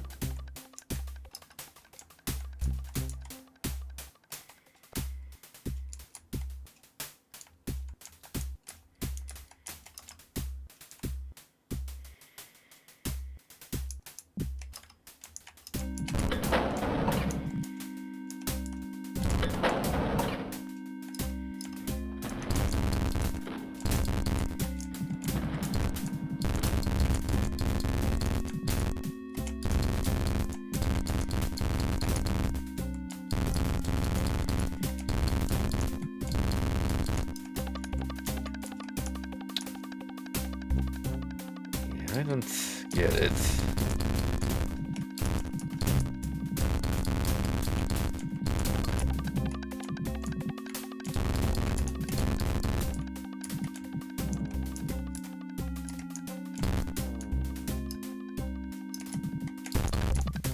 Because this wall was like here, I think. So what else were you supposed to press forward then?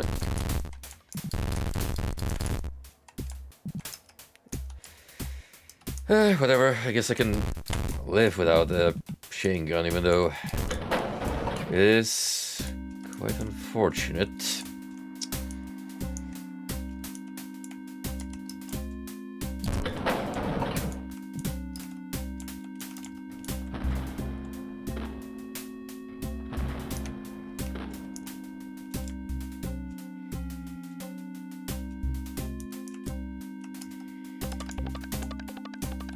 So what kind of gig are you looking forward to get in the end? What's the line of work gonna be?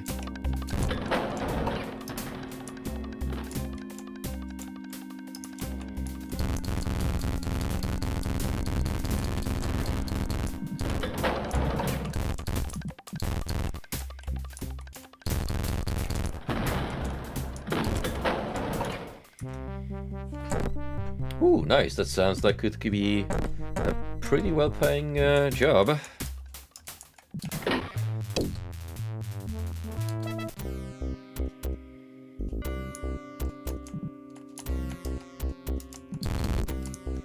Now we've gone from blue to blood red. Next thing you know, there's gonna be a lot of yellow or green.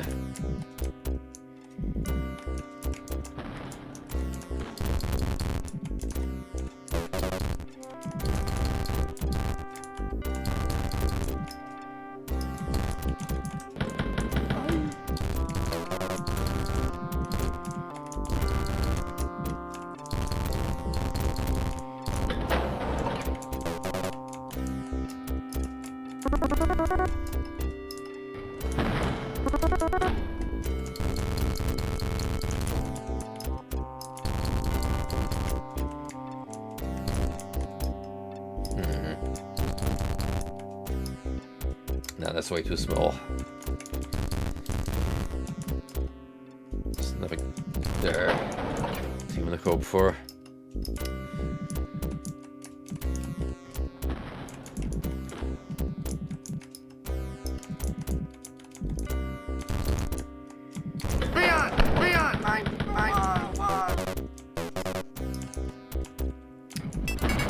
You know, that could have gone far more horrible for me. I'll take a 10% damage hit, point blank.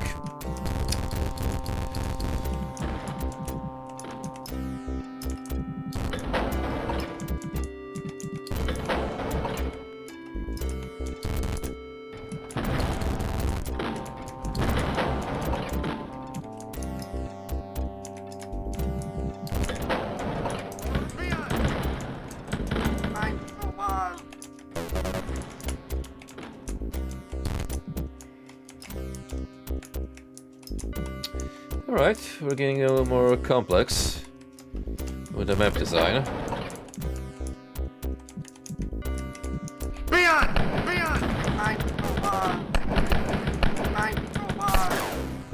And also, more traps.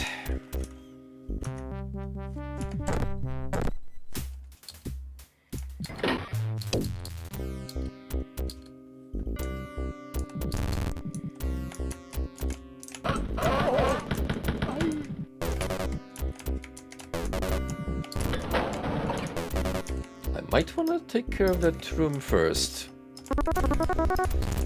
if I can help it.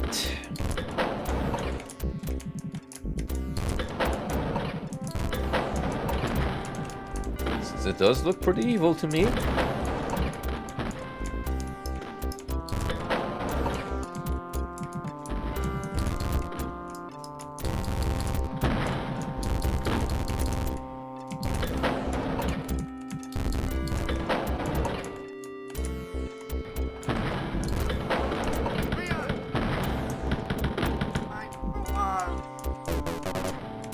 What I would greatly appreciate is if I got another crack at a chain gun on this map.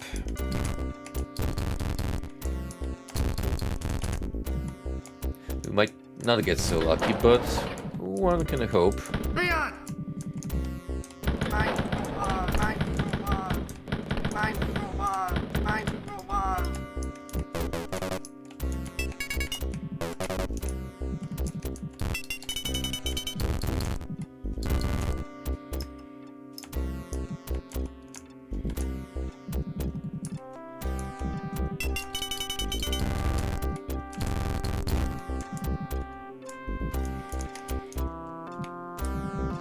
Whoever electrically wired this room made a good bank on all these redundant labs laid out in the interior.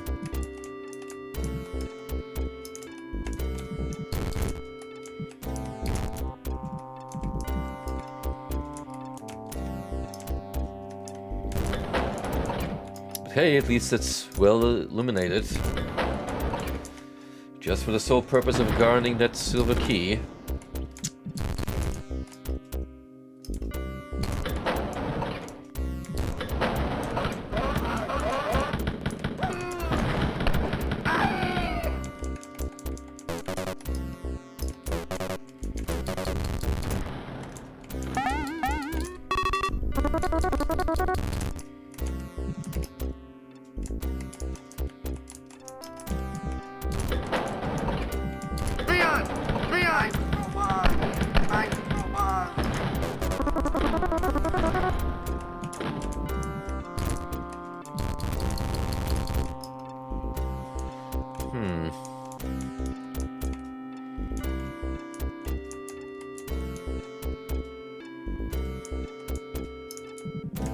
There's a couple of places here that feel funny to me, but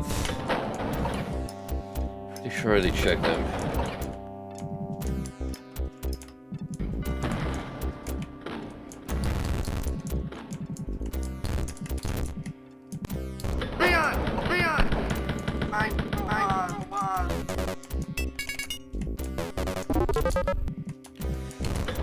Hey, we already got both keys, so if we really wanted to, we could just speed over to the exit. But where would be the fun in that?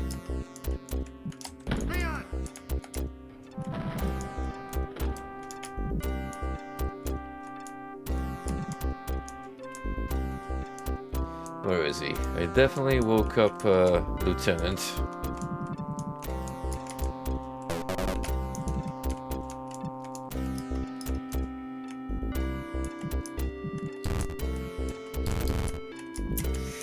And now I hate the fact that he's somewhere out there roaming with the possibility of walking up behind me and getting some nasty shots.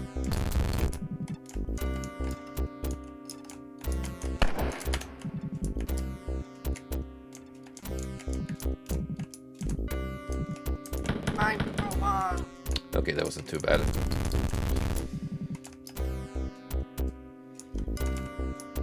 But if you're down there... Hold up.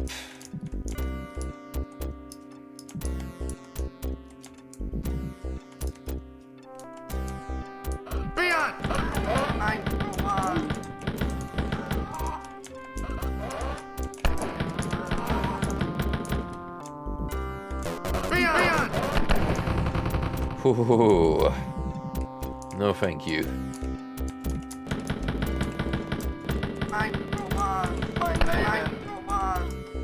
We're definitely chilling here. Until the worst has come to pass.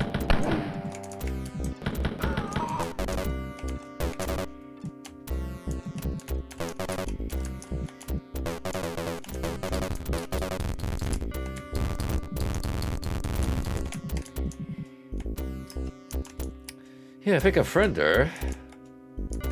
Maybe locked behind a secret.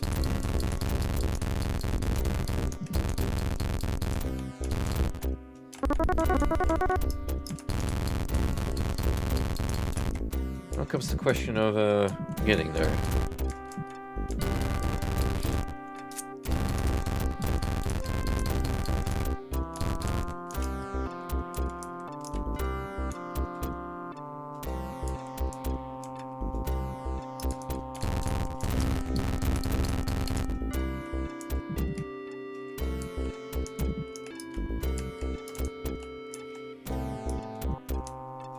Thank you, buddy. You have a good one.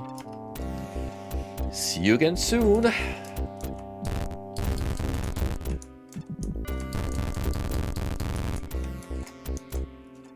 might have to go back here and push a wall in. I'm not sure, but we're gonna figure it out eventually. Leon! Mein Roman! Assuming you can access that guy to begin Leon! with. Mein Roman! Mein Roman!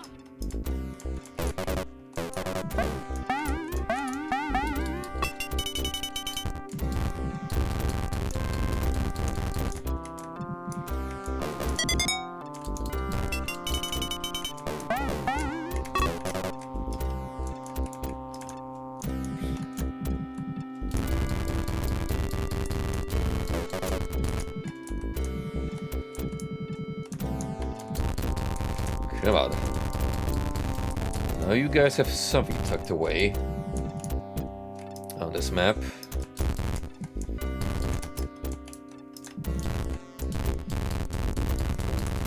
I'm just gonna find it. That's all there is to it.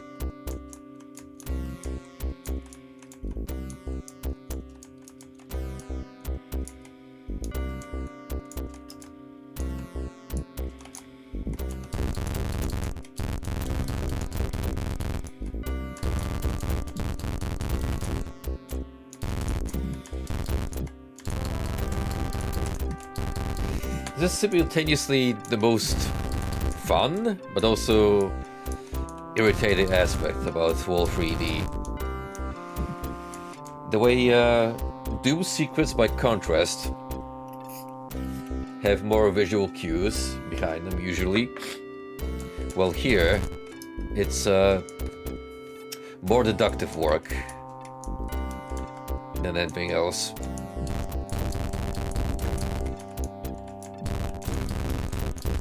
Not to mention a lot of trial and error.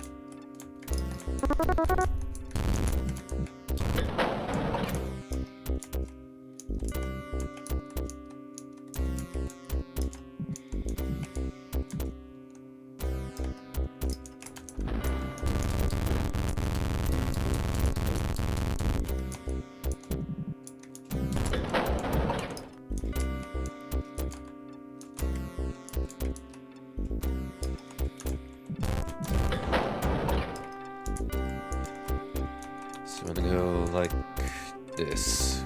Gotcha.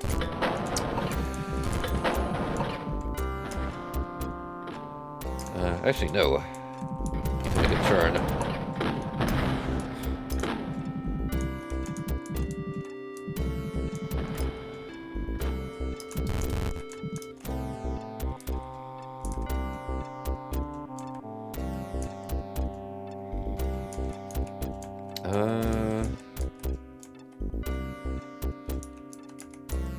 What's this place here?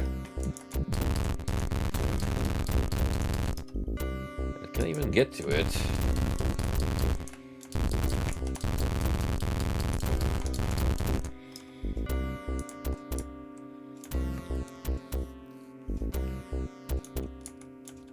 Huh. Yeah, I was thinking, this be like a area here. And then you would push a wall in this spot to open up that hallway where the lieutenant was hiding. But maybe not?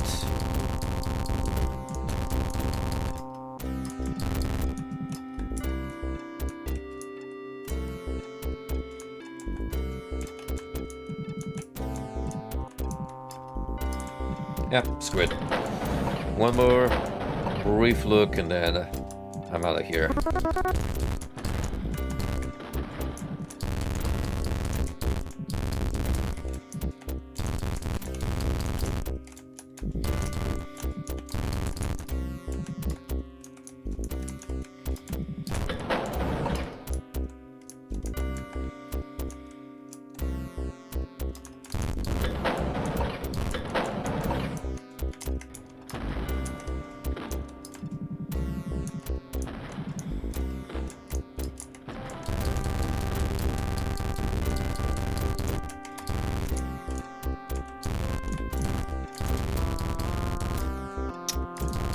No.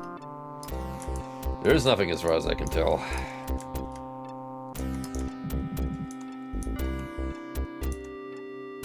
So, off to the exit we go.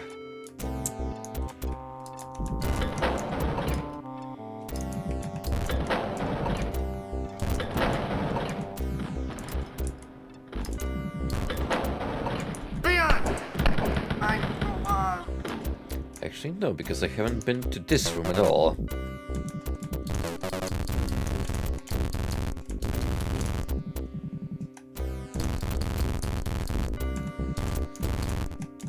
That's one whole kill I could have missed otherwise.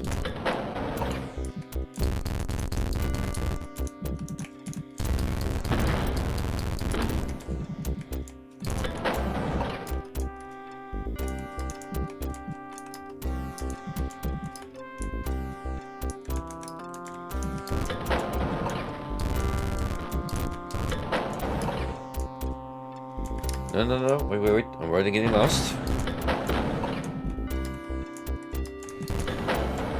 Too many doors.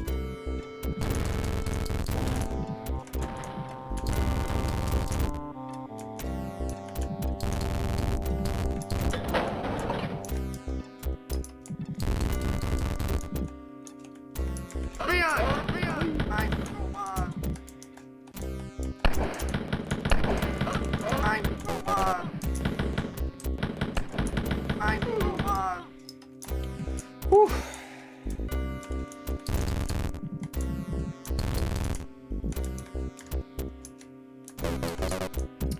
Lots of good traps in this room.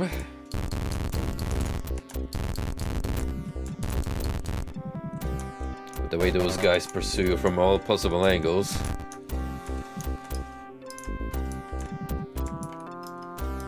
Oh, there's way more down here.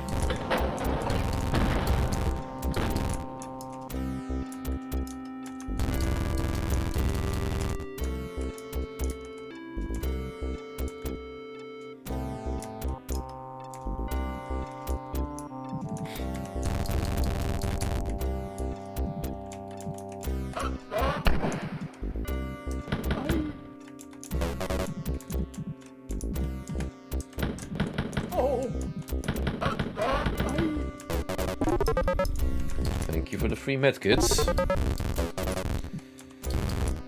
Much appreciated.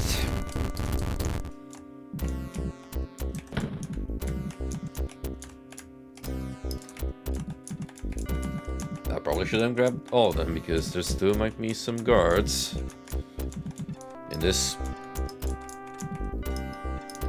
completely unnecessary labyrinth.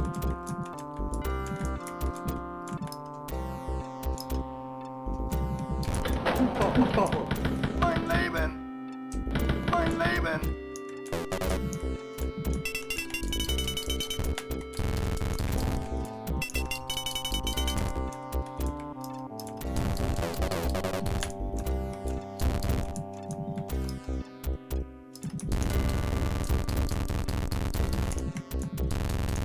No, nothing. No, movable walls.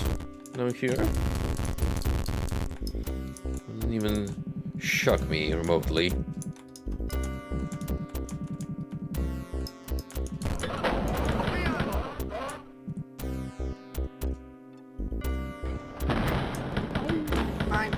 Step right up.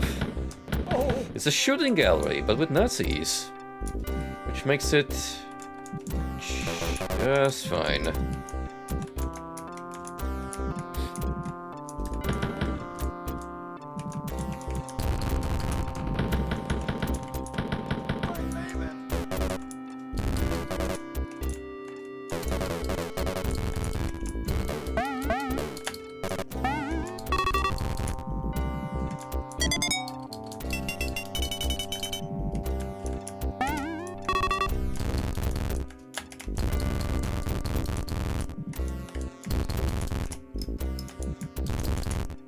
I'm gonna go by the assumption that there's, if any, some obscure secrets. They would have to spend more time pursuing, so yeah, I'm good.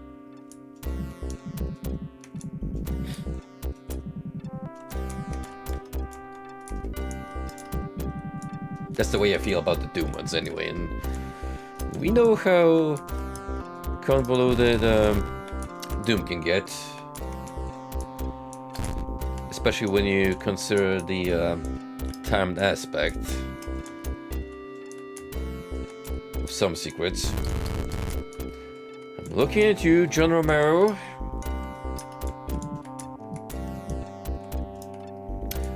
Don't think I forgot about the mandatory 1 time secret per level on Sigil 2, which locked me out of a couple.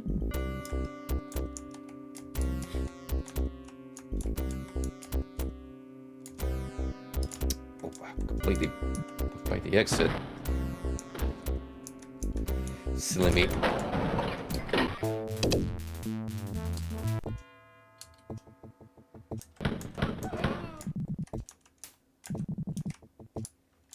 You know what? I was mistaken. It's not yellow. It's not green. We got some brown wood. Respectable choice.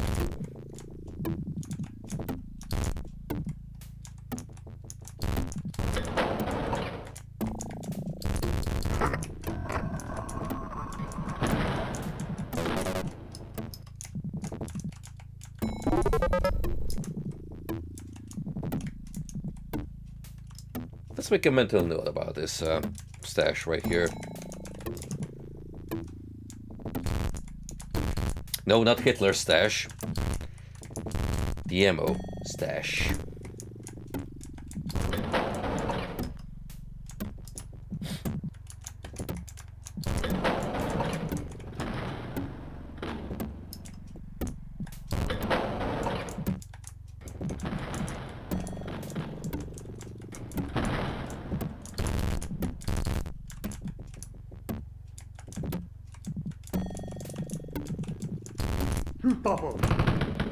Mein Leben! It's probably my favorite track in the game, by far. It's got that John Carpenter creepy synth touch that I like in my electronic music.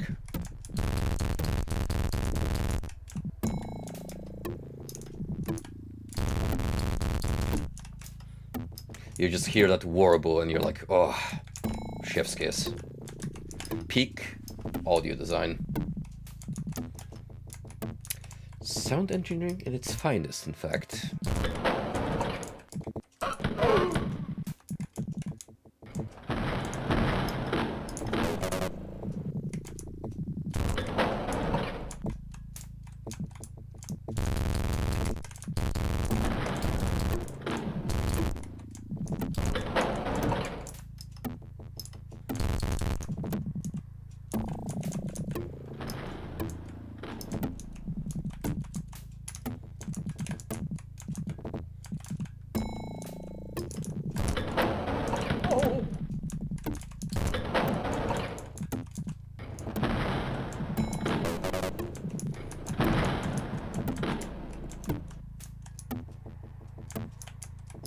Oh, I was actually expecting this to be way, way worse.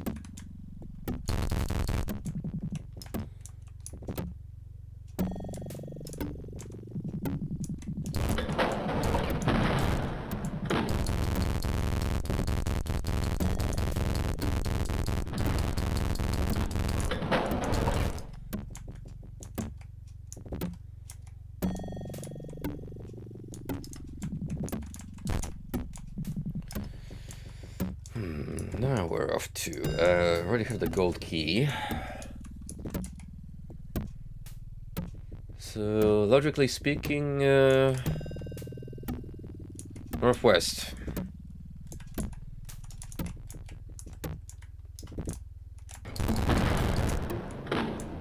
First...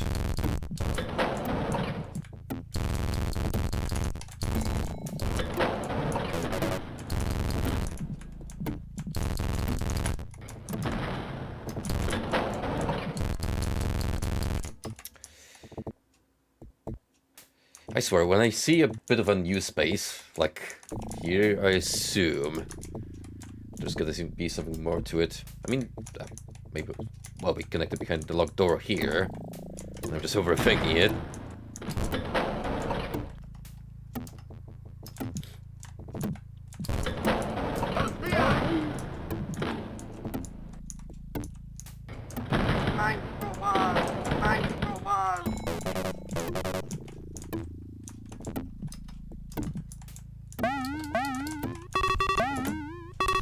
And still, these people have not learned to put their food on the table.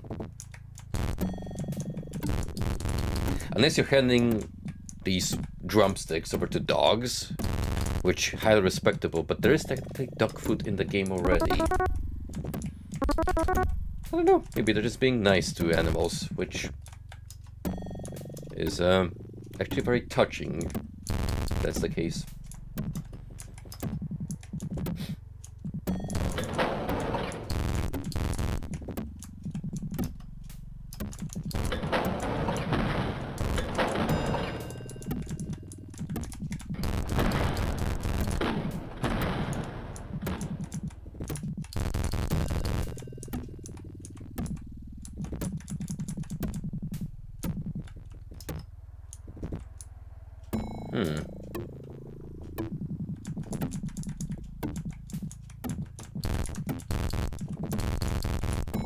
Well, I was locked in the back rooms for a while there.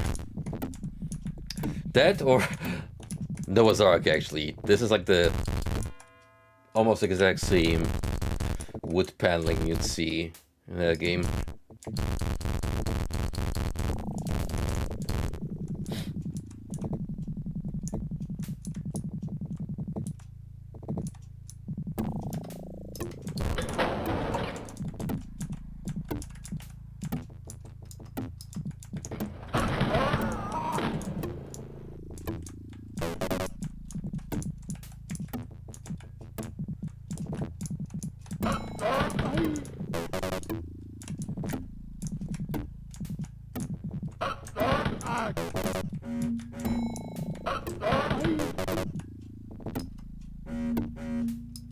A lot of notifications right now on my phone. I'll have to check that in a minute.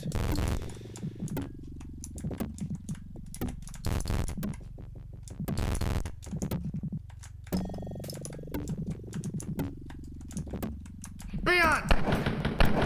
I'm Roman!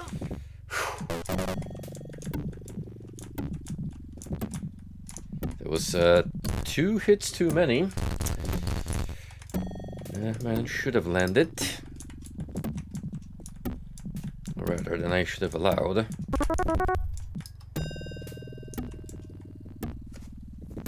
So what are we looking for exactly? Another key?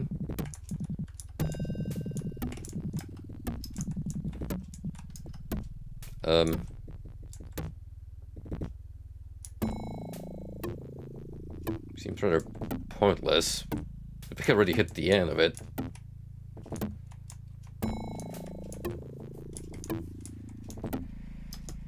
Unless I haven't found a key, in which case that would be a little annoying.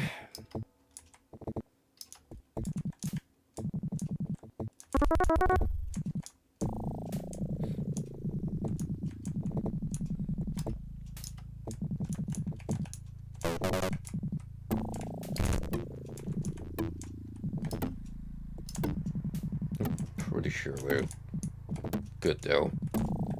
At least the ammo.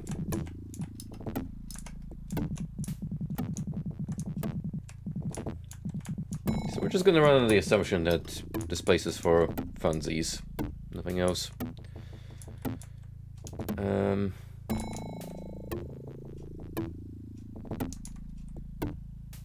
mean, it better be, because if I have to run back here for another key, I'm gonna be dissatisfied.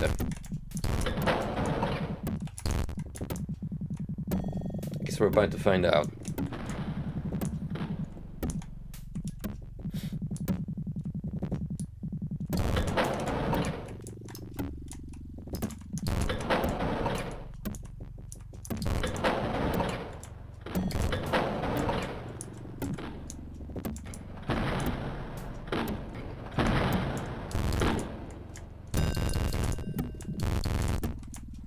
Ah, yes, the dedicated Fuhrer portrait room. Or maze, rather.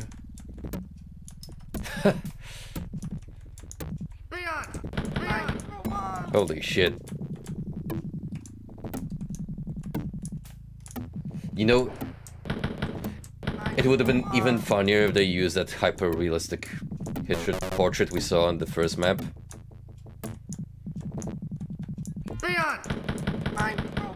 Mandrill maze, but it's Hitler.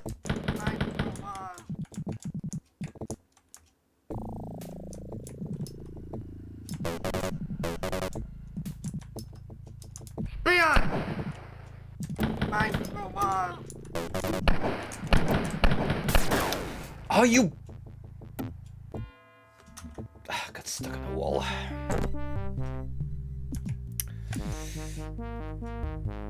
And I think I forgot to save for a while.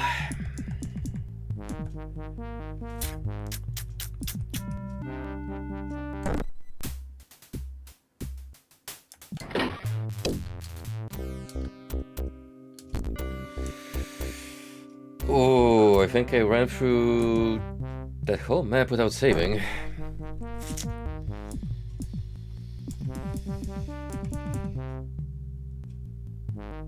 Aye, moment indeed.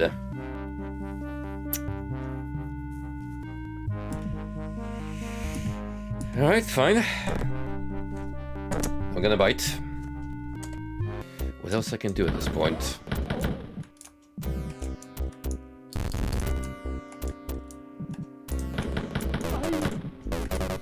Still, that hallway was quite something, I think you can agree.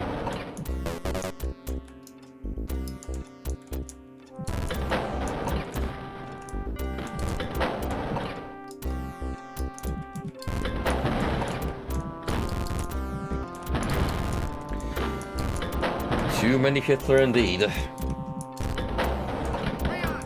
That proved to be my downfall.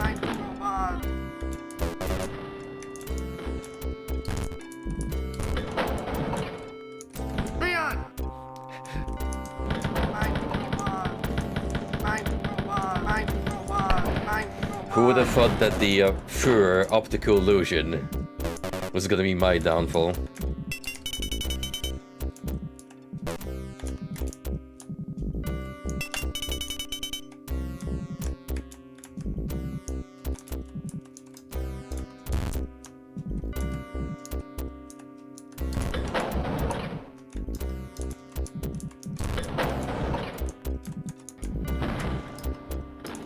Well, on the bright side, we more or less know how to go about this map, so I think we can get to where we were relatively quick.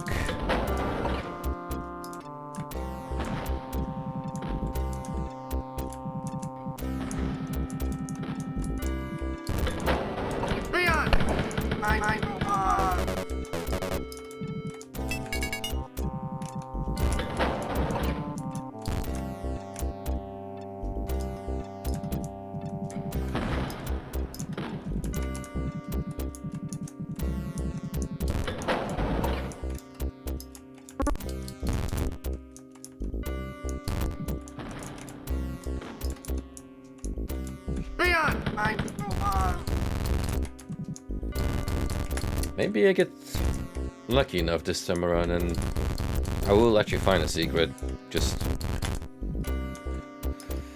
for the lulz, as young people say these days.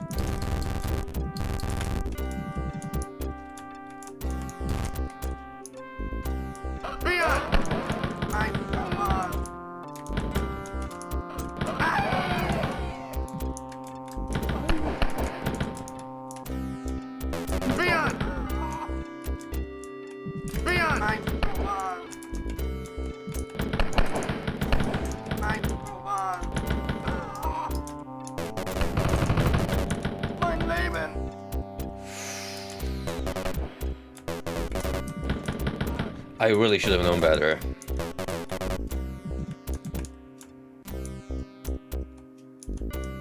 The feeling when you get just a little too ballsy for your own good.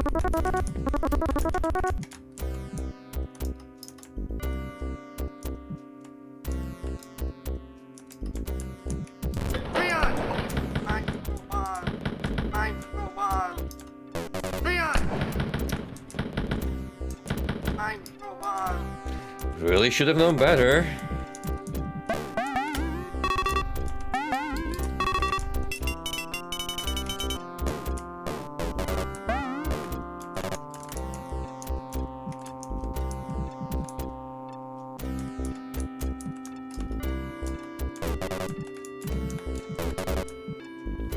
I'm gonna have to get some extra healings from somewhere. Because 27% health is not looking too hot.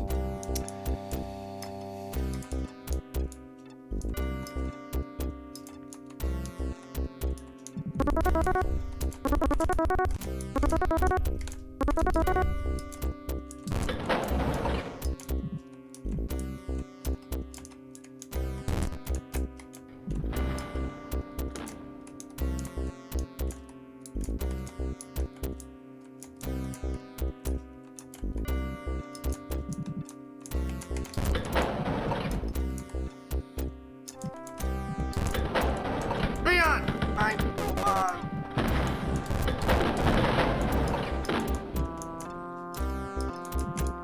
I've done all this, so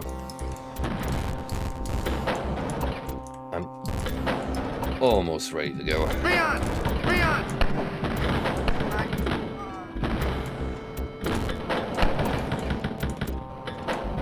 No, don't you run off. I'm on. Don't you even dare.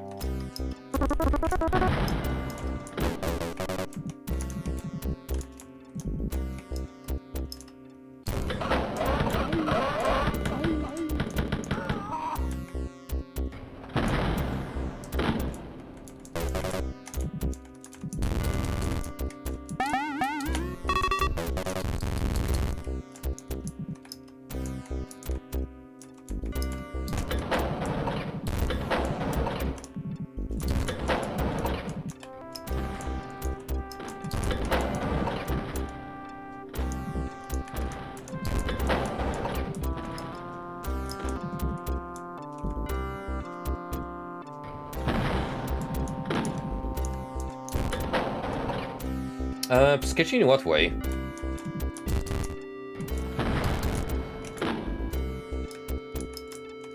Like, do you think it might be a scam? Or just not worth it? I'm on.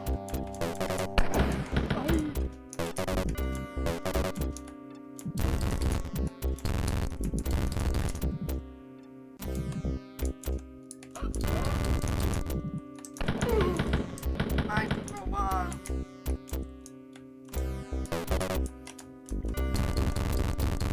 What gives it away? Is it like, does it just seem too good? Or the way they worded it?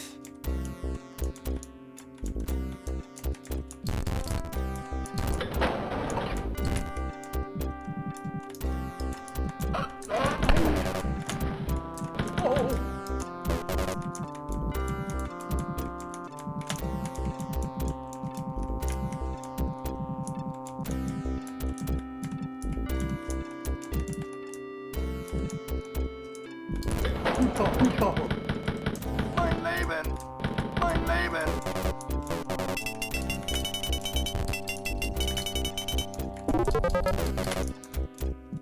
Okay, good. We're almost back to where we were.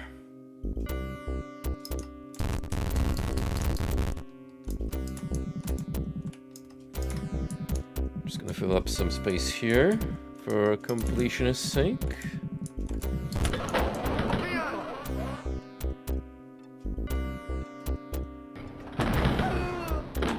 I'm on.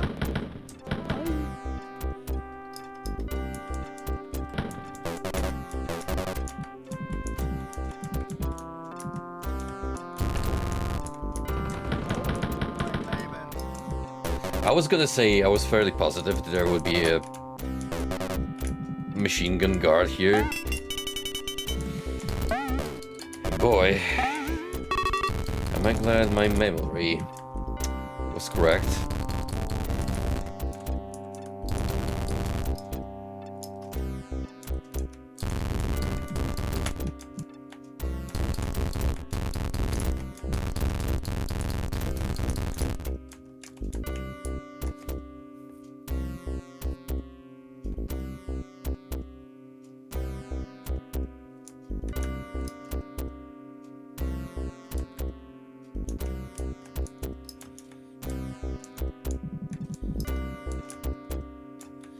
Right, yeah.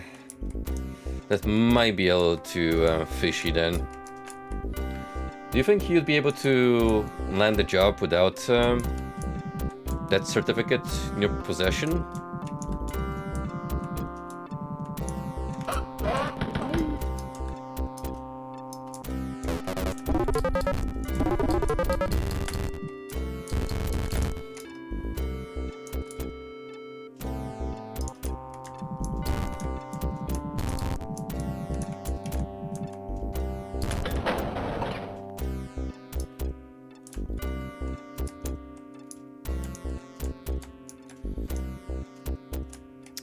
Good enough, I would say.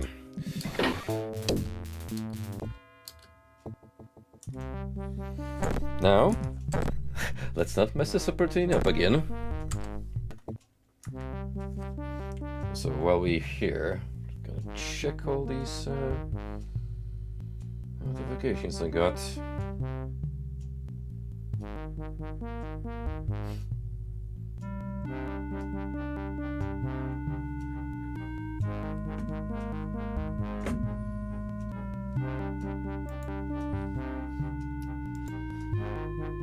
Makes sense.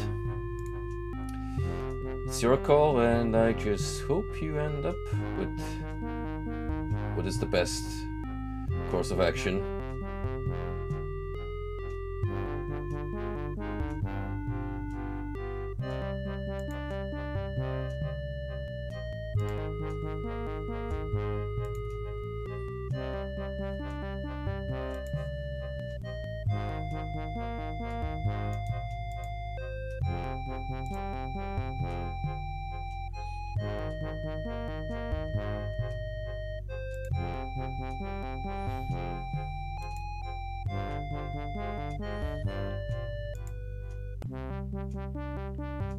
Right, I'm almost done. I actually thought people were adding me on Twitter, but it's mostly just streamers going live.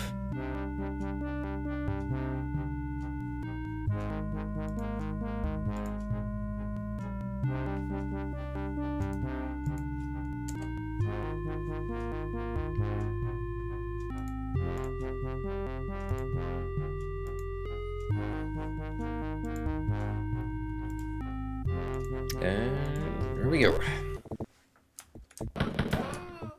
Now, let us be wary of the Hitler maze. I'm gonna dub it. Leon! I won!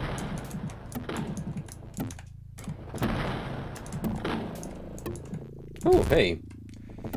This is like the second only time I get to see this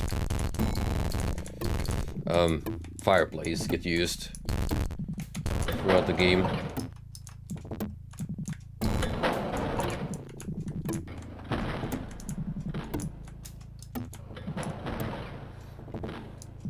Weird you to have an asset so sparsely used, especially considering the time it took back then to get it done.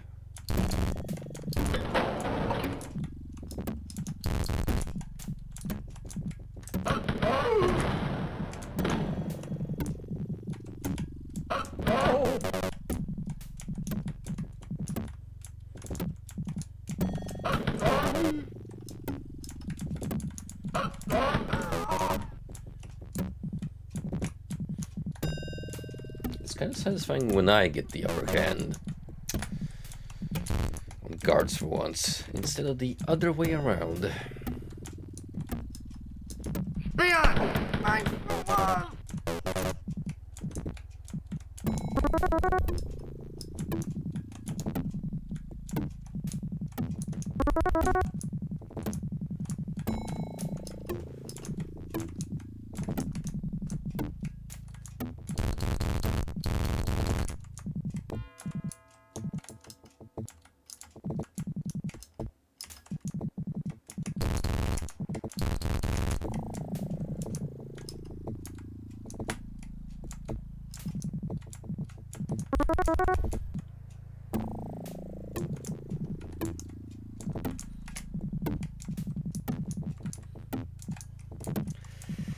It is indeed a frost. Here on the stream to say hee-ho, well, hee-ho yourself, my friend. How's it going, buddy? You have been on a roller coaster ride in life lately, and I'm just hoping things are getting better for you.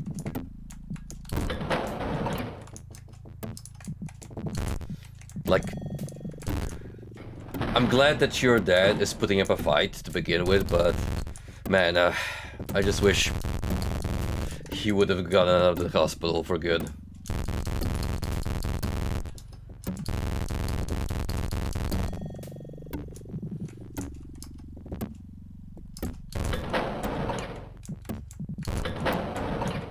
What's the latest news on his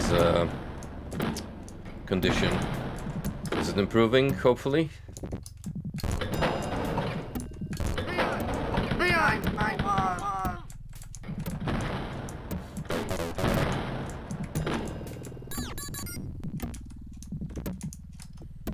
Okay, I appreciate the machine gun, but would have loved something with more oomph to it.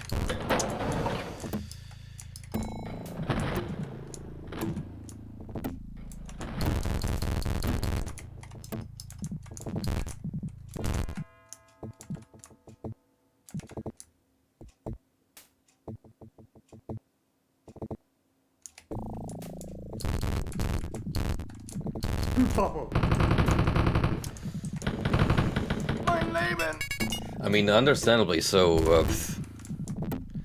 Someone my age, or even younger, would have been pretty exhausted to going through the hospital several times by now with, you know, his lung collapsing and all at some point, which is already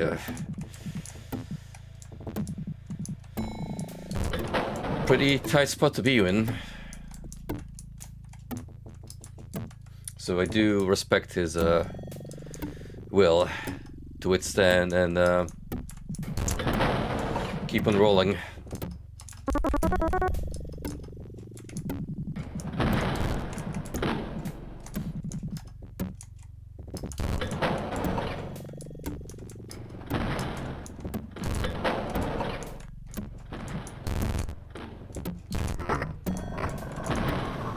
I hope that both of you manage to get out of that sticky situation soon and get back to enjoying life.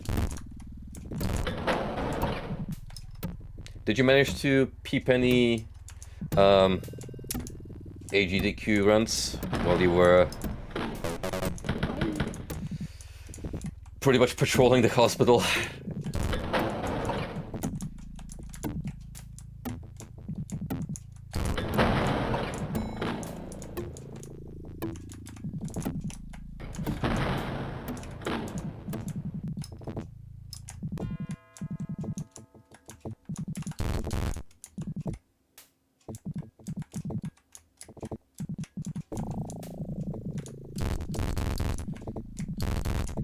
Gotcha. I was actually surprised when I was skimming through the thumbnails earlier, because, well, being stuck at MacFest, I wasn't really watching a whole lot of videos on my phone to begin with, mostly just using for notifications.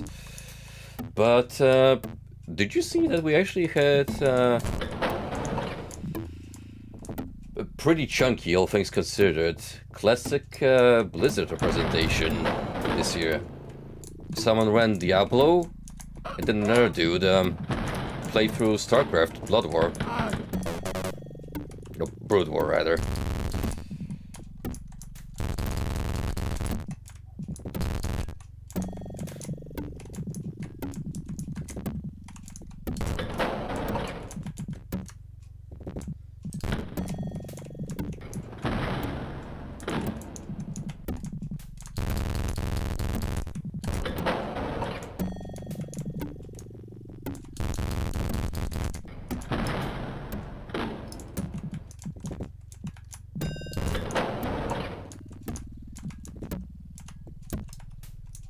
Me too. I also put Ultimate Doom as a bookmark. There were 2 Hades runs, including one having a gimmick where apparently they used one controller at the same time. So that sounds intriguing. And I definitely gotta see the guy who played Super Mario 64 on an actual drum kit. That sounds like it's gonna be incredible.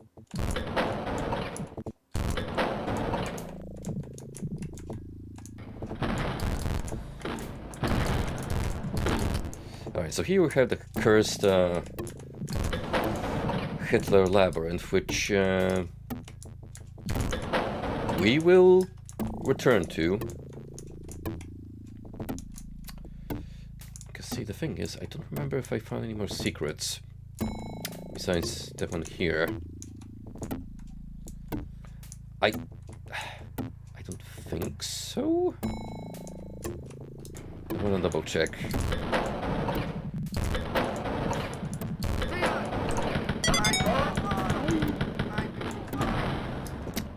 I did miss this room. Funnily enough.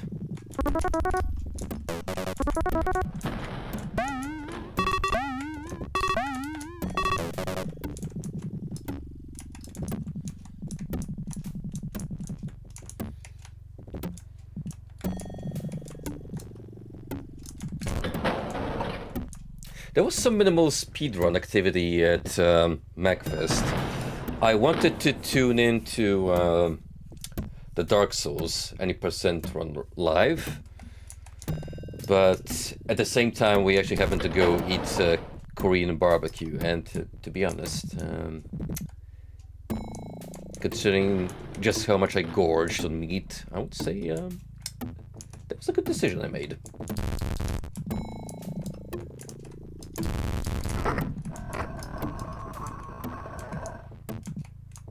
Ooh. See, this compartment I've definitely haven't found before. So, good call. Good call on coming back here.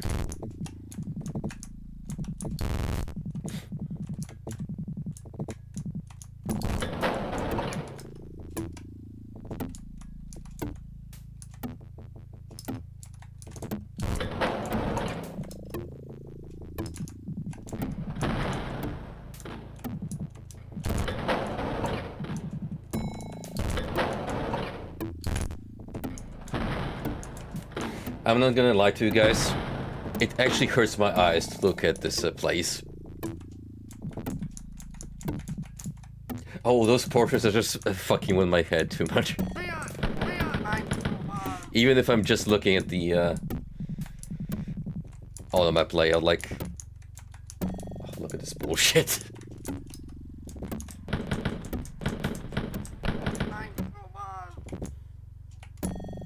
Which one of you pranksters is responsible for this abomination? Is it you, John Romero? Is it you, Tom Hall? You know, considering that apparently Tom Hall has a very unique sense of humor, it's probably him. Leon! I'm Roman! Leon! Roman!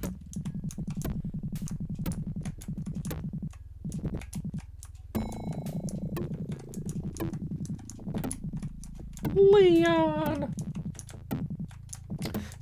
Speaking of Resident Evil, me and CK, when I was staying over this place, we did a little bit of Resi 5 together. I gotta find someone to do a full playthrough of that game on stream. It's so fucking good. Leon! I'm Roman! Leon! I'm Roman! I'm Roman! Spion!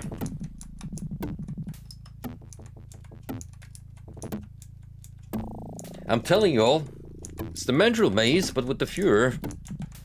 It only would have been even funnier if they used that hyper-realistic poster that you see on map 1. And only on map 1 so far. Which makes it even more hilarious.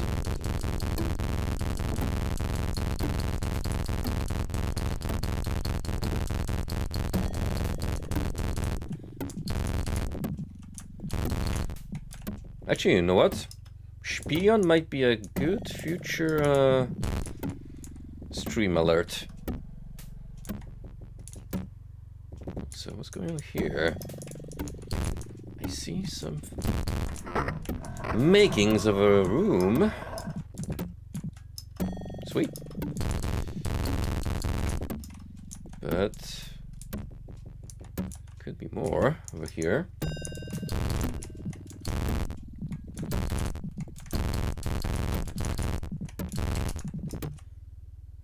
Question is where?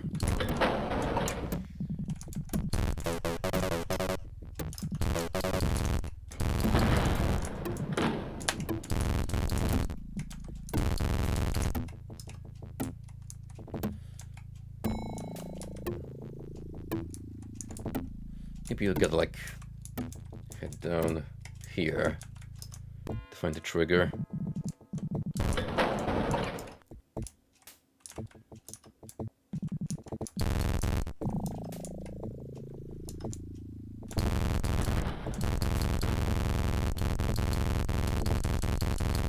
I already say this on Twitter, but if I'm going for another MacFest, I'm gonna try going in a cosplay.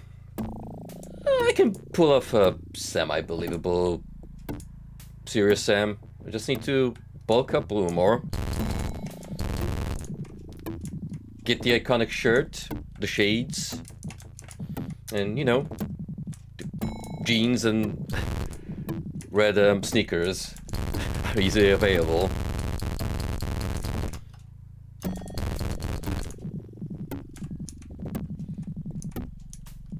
Just walk around with 2 revolvers. The iconic starting combo.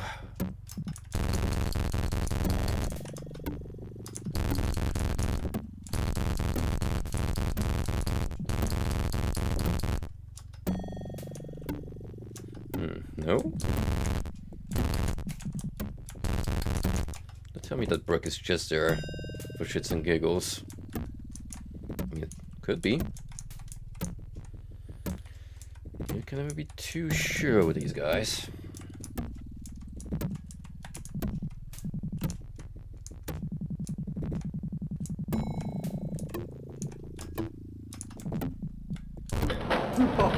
Mein Leben! Certainly a great place to put your elevator in the next level.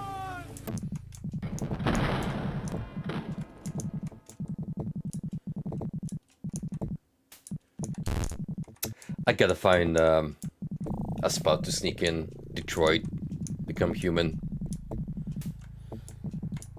You guys can keep telling me that it's actually David Cage's best video game, but I'm still secretly hoping for lots of unintentional comedy. You could just make it Heavy Rain 2, and I'd be on board.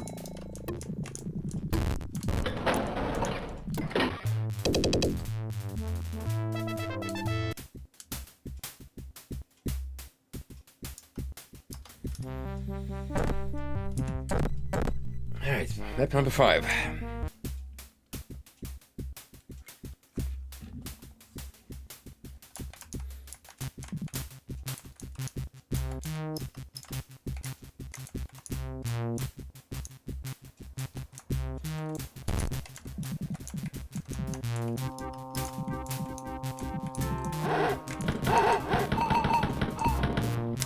Now this is an enemy type that I haven't seen in a long time.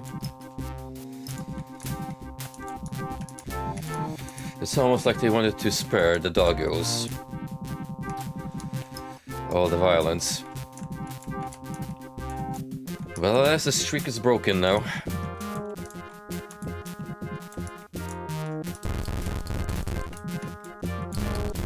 You know what enemies I'm perfectly fine with not returning? Zombies.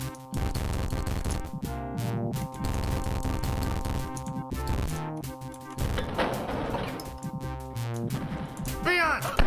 Mein Opa!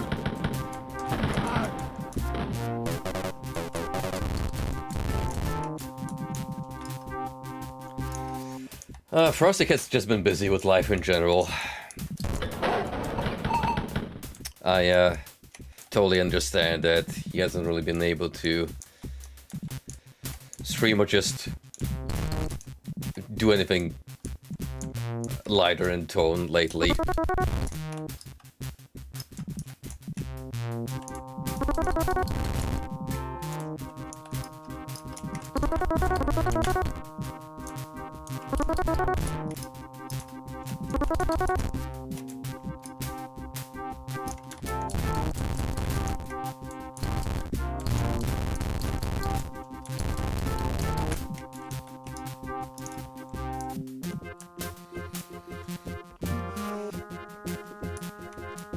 Since I kinda got into the mood with fighting games at MagFest,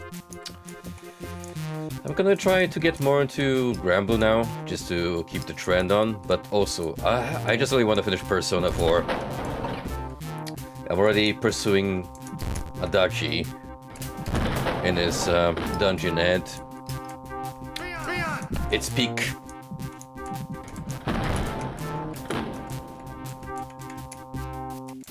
It is truly one of the best video games out there. And it's not a statement I am making lightheartedly. Like, I genuinely had a great time with the game so far.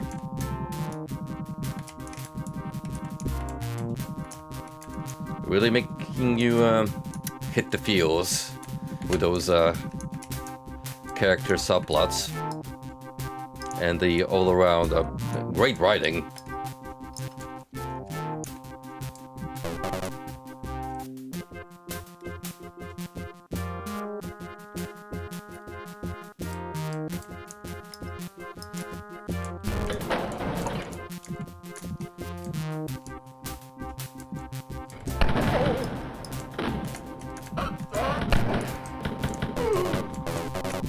See, the thing about me is, I could totally hop straight into Persona 5 if I wanted to, when I finish 4.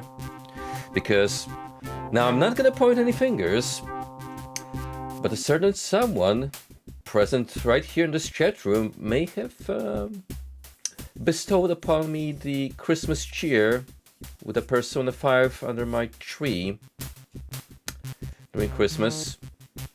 You know who you are, and I thank thee.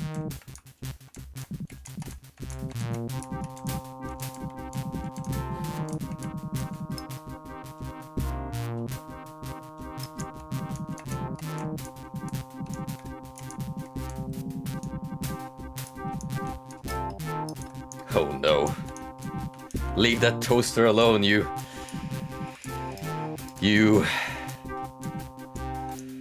Atlas fans. I cannot look at Aegis the same way ever since I saw that ASMR video of her fucking you, which is just machine clanks for several seconds. That was fast.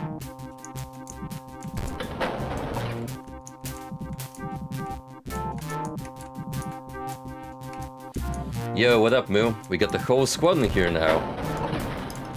How's it going, champs? We video gaming?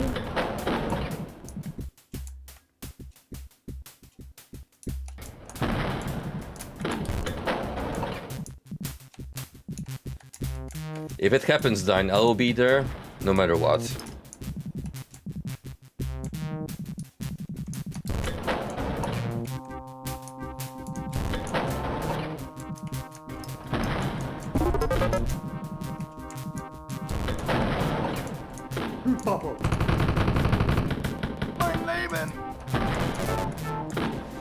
What are even hitboxes, if not only a state of mind?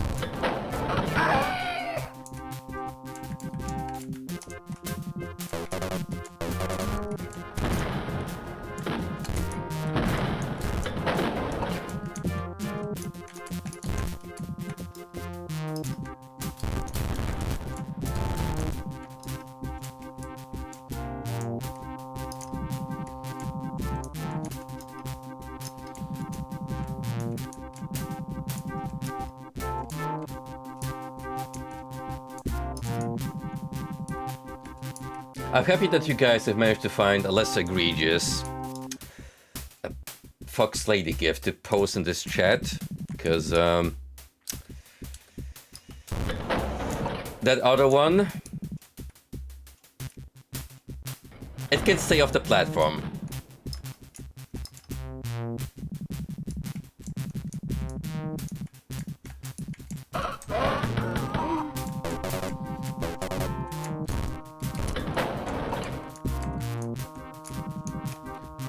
Look, Rodin, I know you like it.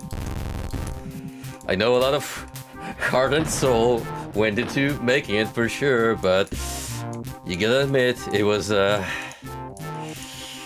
just a little too much.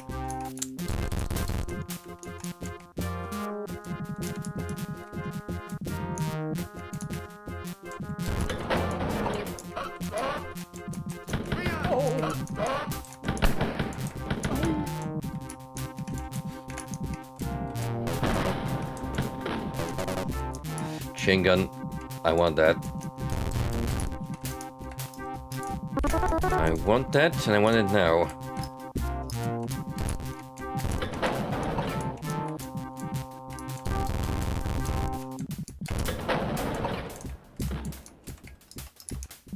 This I'm gonna save here, just so if it's a very specific secret, I don't fuck up the sequence.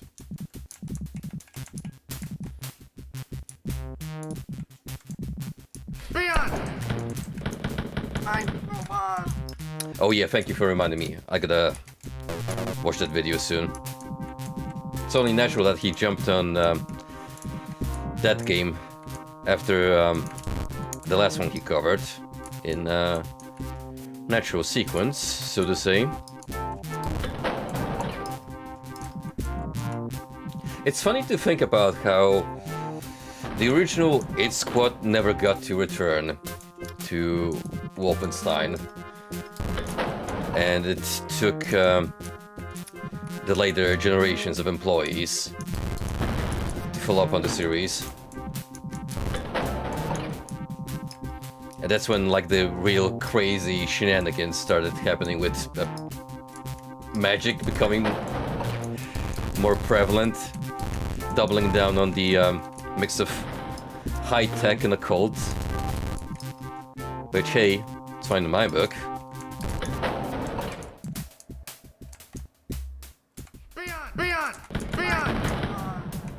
If you're gonna make a video game perpetuating all the rumors surrounding the Nazi establishment, hey, you may as well double down on it.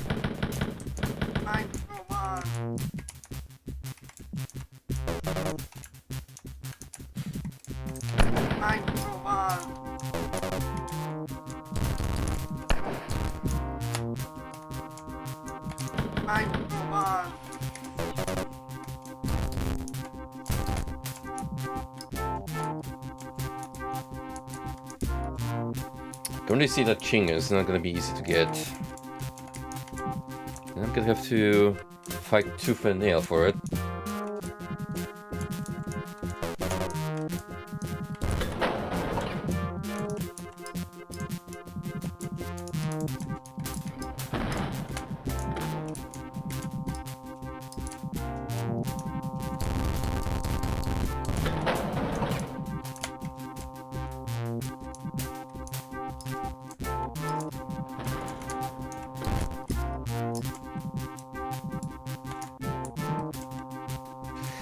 I'm grateful that we live in a time where source ports are becoming more and more prevalent for all the titles, because I don't think I'd be able to go through Classic Wolf the way it is on DOSBox.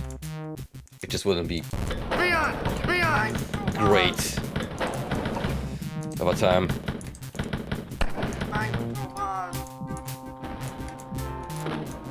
It's one thing when I have to put up with the arcade control scheme, but full screen at a pitiful aspect ratio, no thank you. That shit ain't gonna swing in this day and age.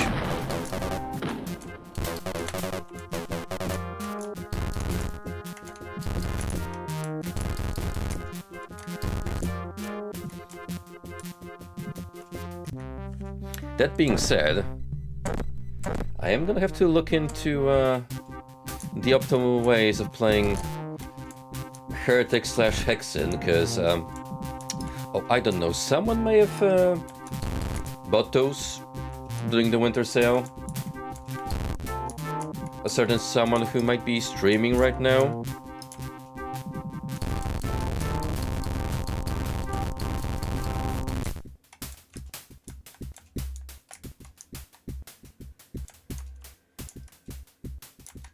Right, so how do we acquire the chain gun?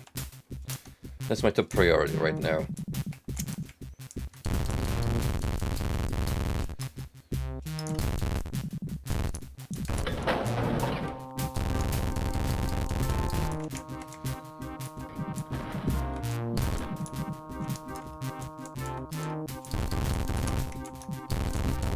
Come on. Which wall do I have to push?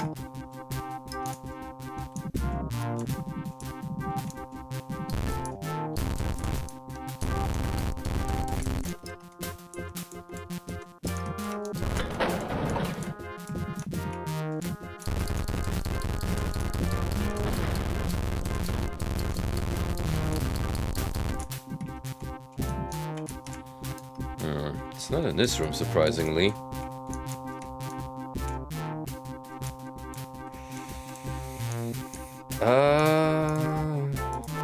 Shit, maybe I missed it. Further back somewhere. I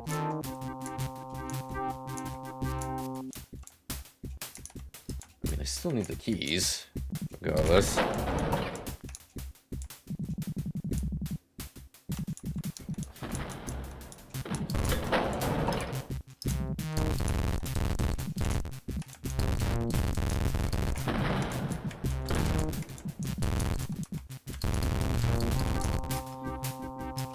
It's good to be back home, though.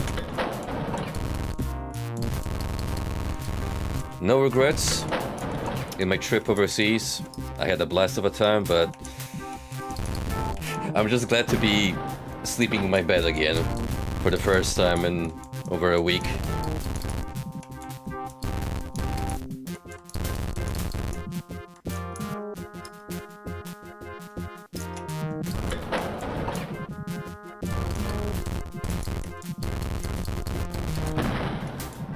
It is.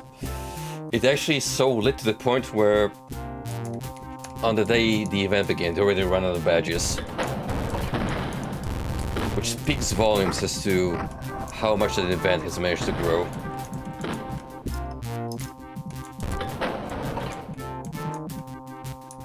Okay, we're getting close.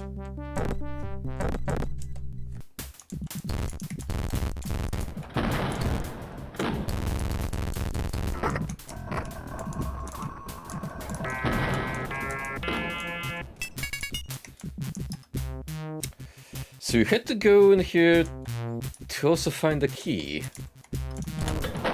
That is a questionable but ballsy design choice.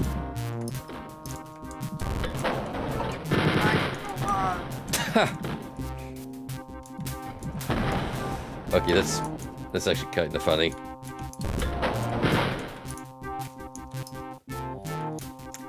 Two fake exits.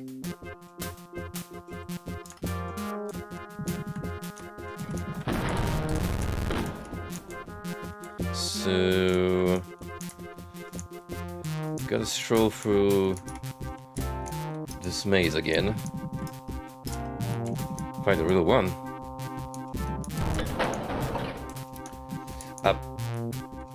It'd be even funny if this key was just to open up these doors. Like, no purpose whatsoever. Besides getting, essentially blue-balled.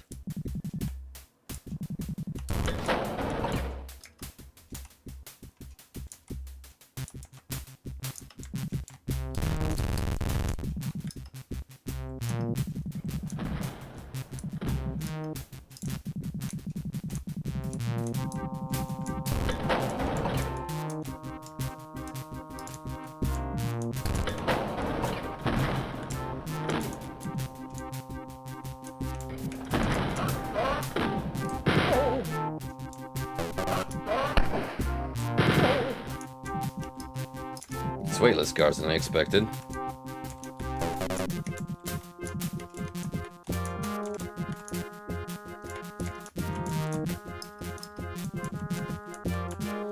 Also, a lot of doors.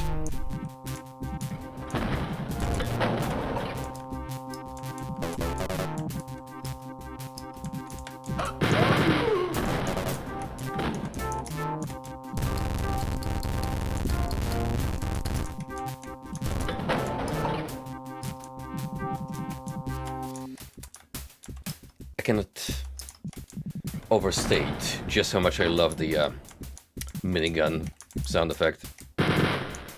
It's definitely one of the meatier ones in first-person shooters, period.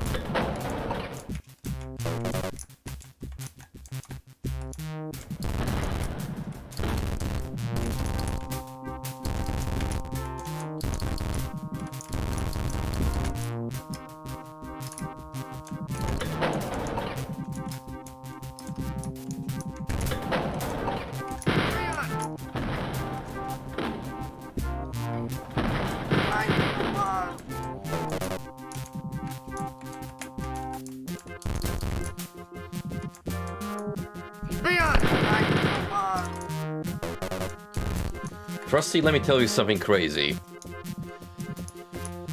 Just from browsing a couple of game stores with CK, I have found out that there's more Cabela games on the market than I would have believed existed. Now, I don't know if all of them are as out there as Dangerous Hunts, but I'm kind of hoping that's the case, because Dangerous Hunts is, I think we'll agree, it's quite special. And I'm kind of surprised that you haven't really streamed any of it in your entire career. It's definitely your turf.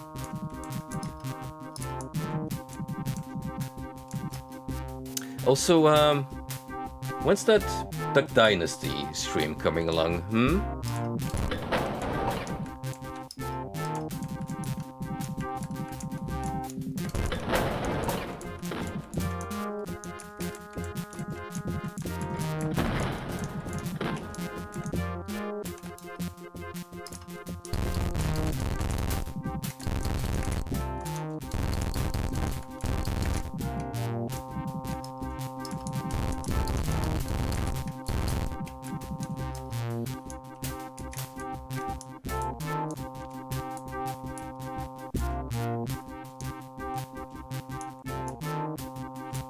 I missed something all the way up there, which, heck if I know it's important, but I guess I could run up there real quick and investigate.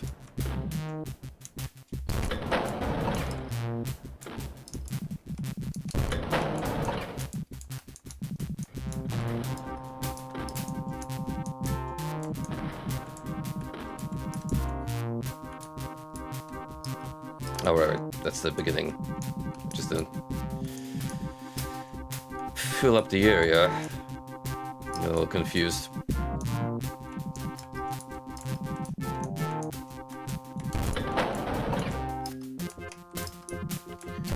You gotta hand it to the middies. They're pretty catchy.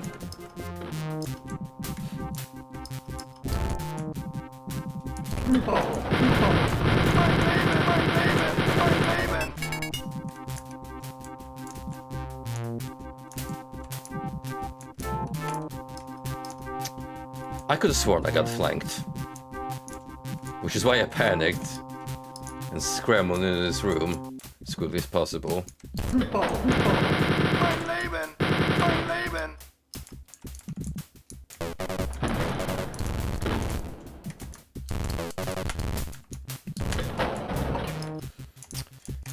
Alright, so I have 2 keys on me.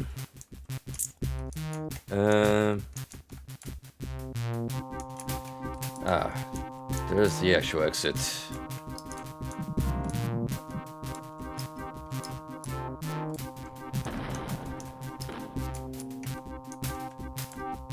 Interesting to see how in these extra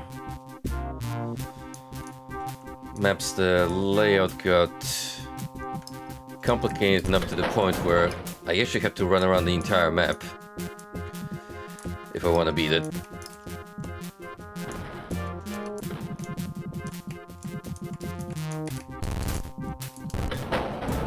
Leon! Leon! Mine.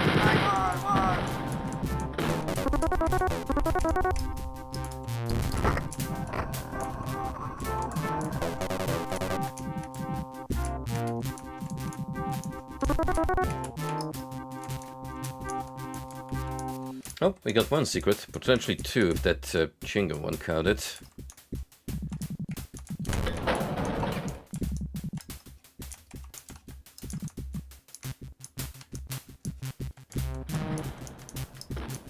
So we go through here. And then, by the way, a very obvious joke.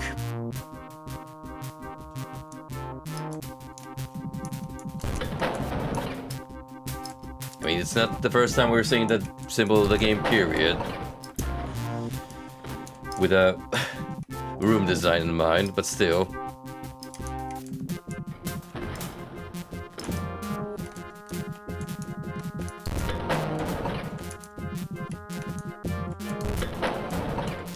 The architect be like, yes, I want to make sure you guys dig out a single room with a perfect swastika designed to it. It is very important to the proper functioning of this compound.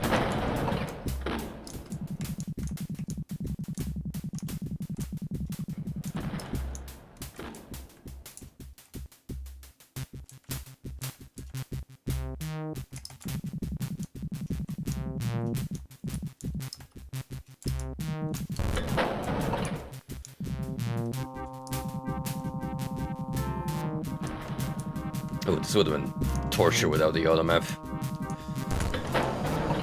Trying to figure my way back in here.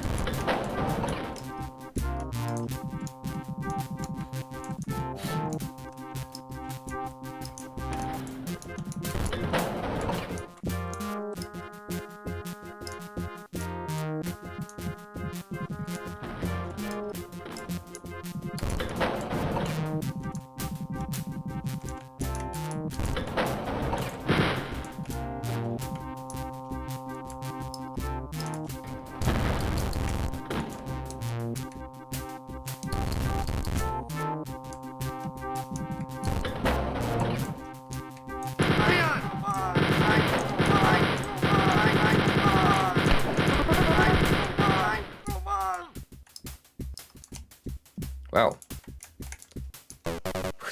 More resistance than I expected.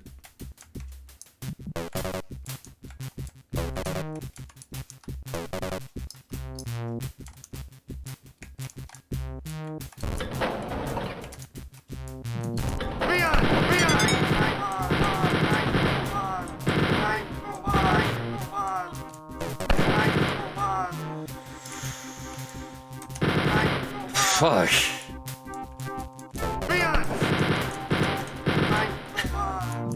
Why is this final stretch putting me on edge?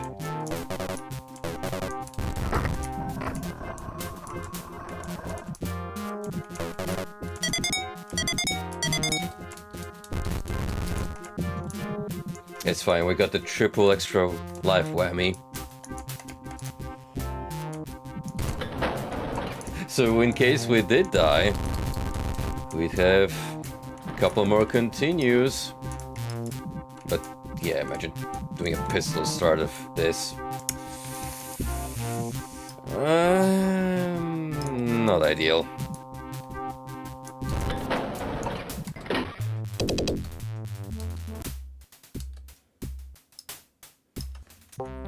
Map 6.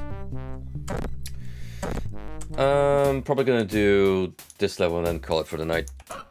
Just to get a little more sleep with work in mind for tomorrow.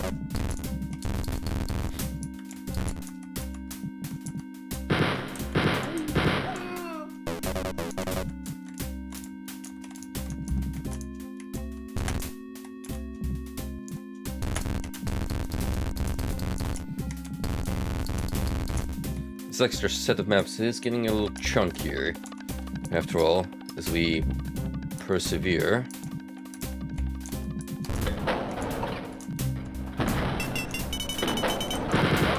So I don't really want to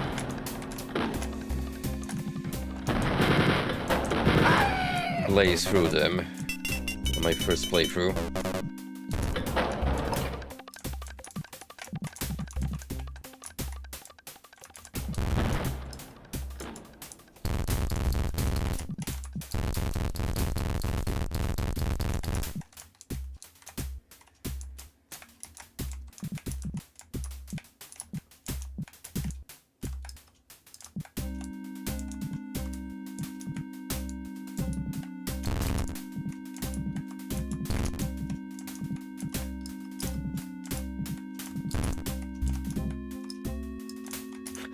Awesome interior design.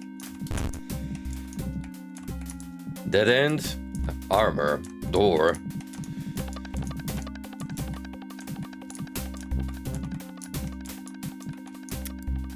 However, I am half expecting like one guard.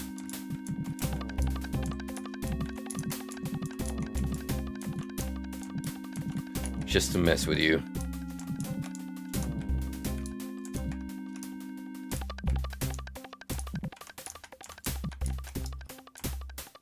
Well, I'm surprised.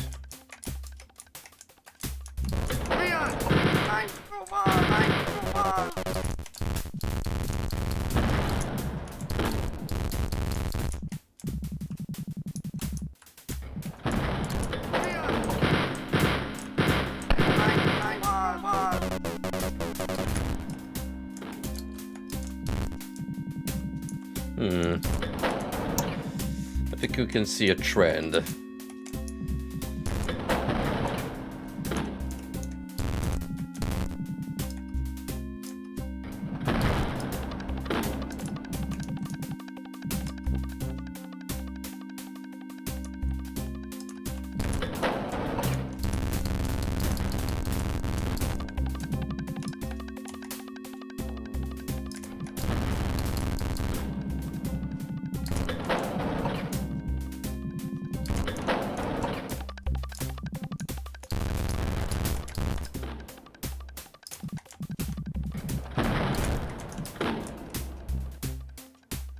I would guess that some of these might be interconnected, but I'm not gonna bet my money on it necessarily.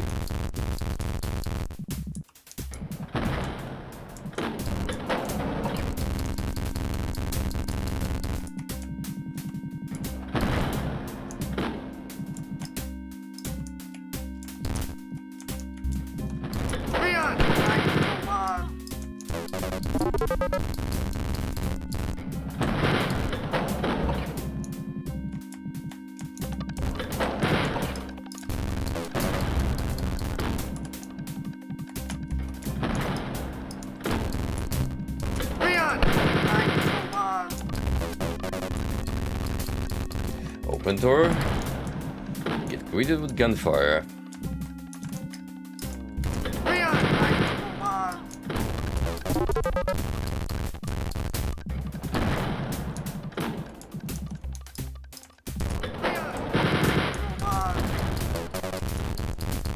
One has to wonder, what exactly is the purpose of this string of hallways?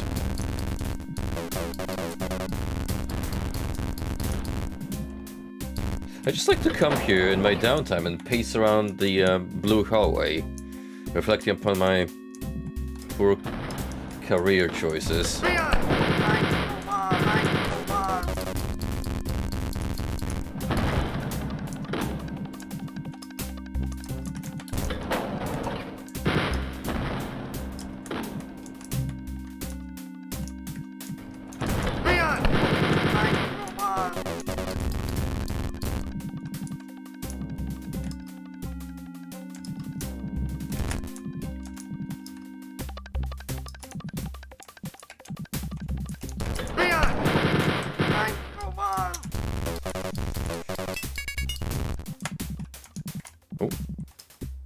Oh shit!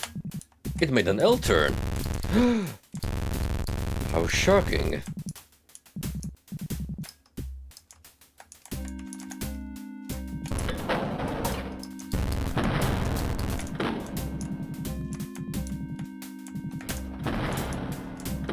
Leon! Mine! Come on!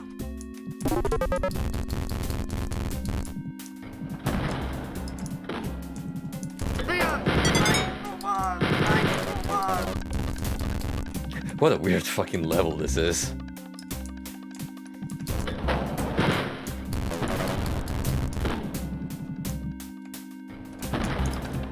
It's not like there even was a key hidden anywhere here.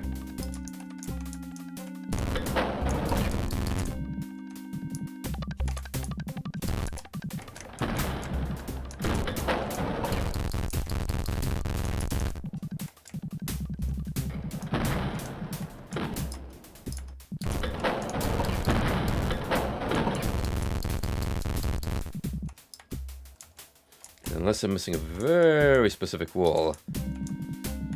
There's no secrets either.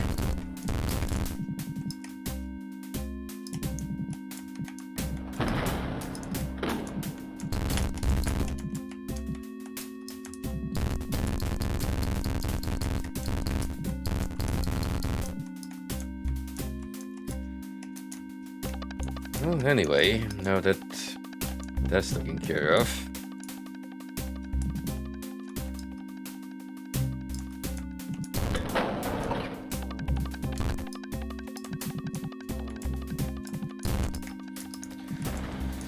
What else do we have?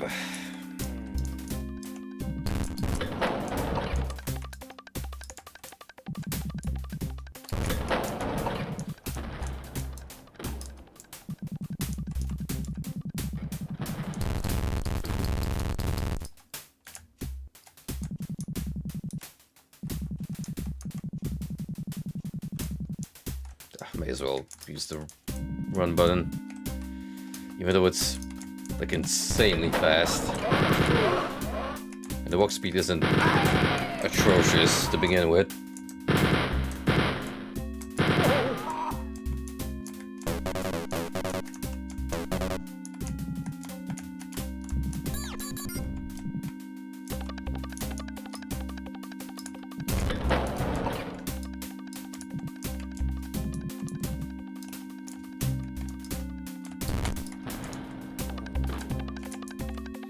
Okay, we got that part but mirrored.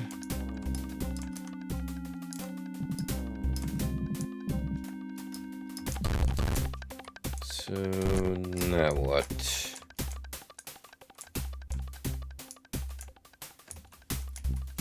Huh.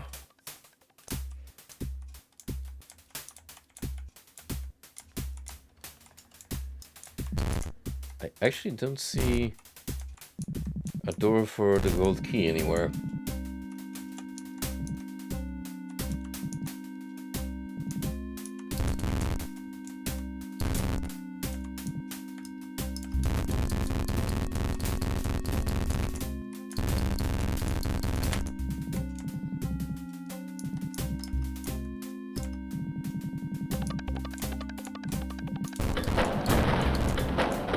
Did I miss a key by accident?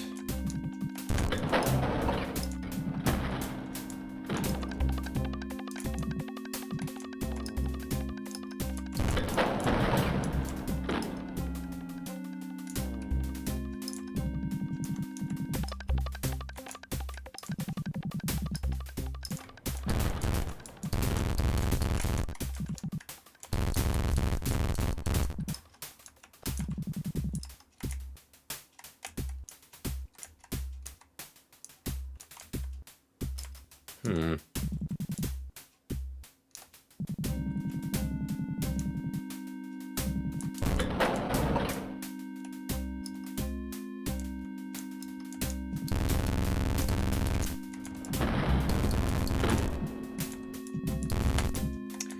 Yeah, it feels like I'm missing something here. Have I checked every door?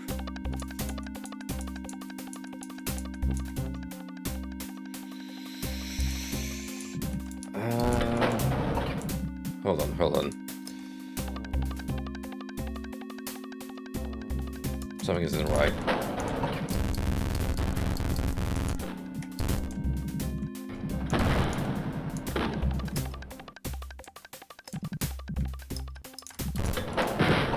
Ah.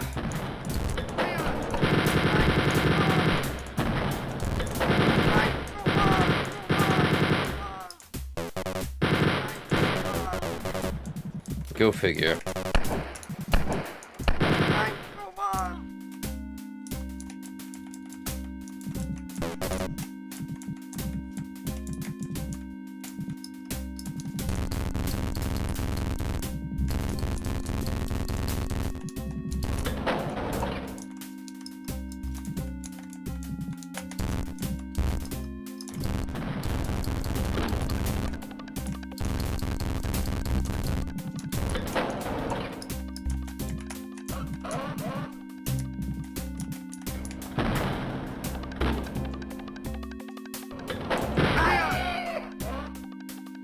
Please, step in.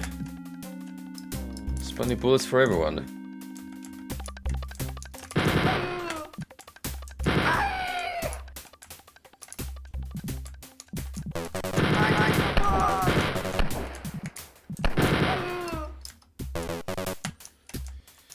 I felt I got lucky and landed a few pot shots. I think we have some ammo all the way back here. And medkits, if I can remember where they are.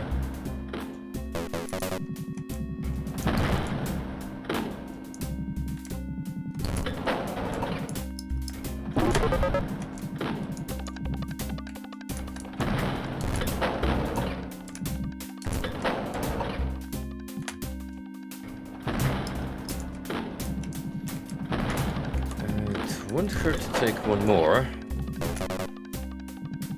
since I can get my hands on it.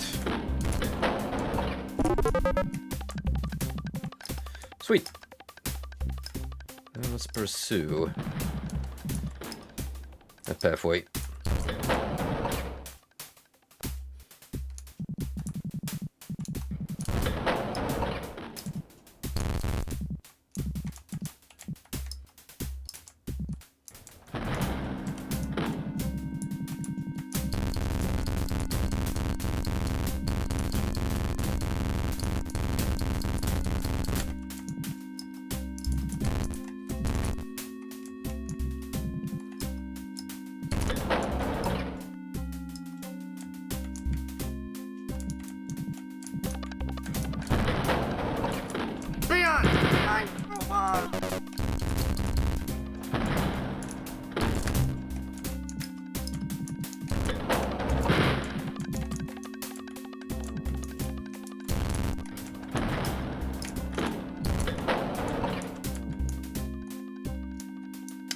It's only getting weirder as we move on. That's for certain.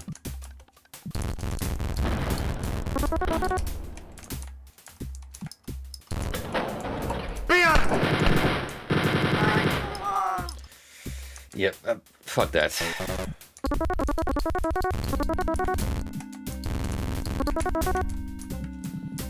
That was 60% of my health gone, just like that.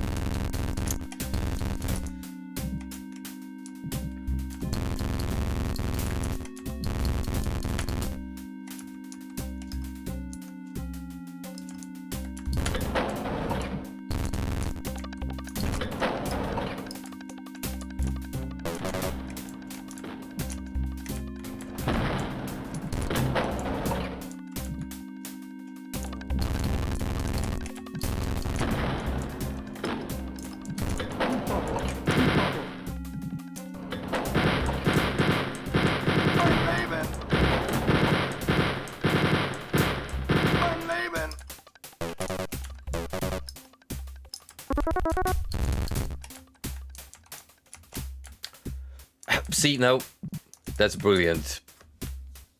Aesthetic. Portrait of the leader behind sink.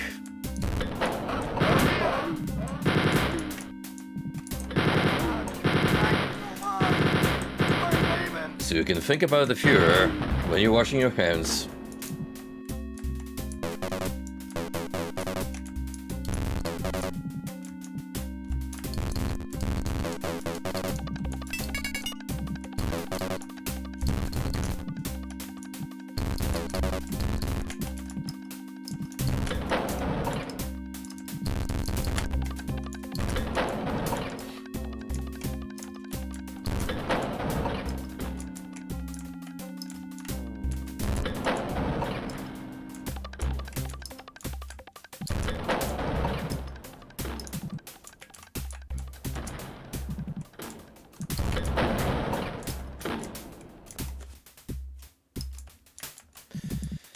Wasn't even joking.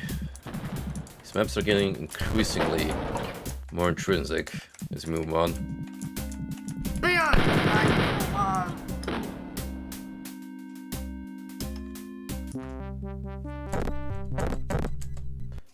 I'm not risking it.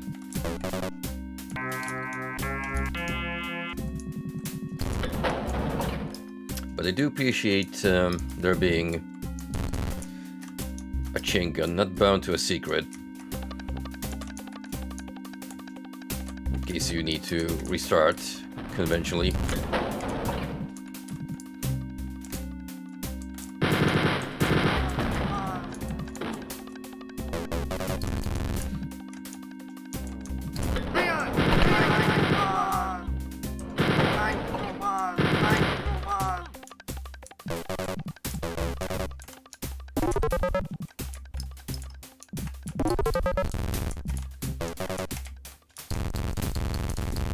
Well, I suppose if you're not going to resort to using mutants, which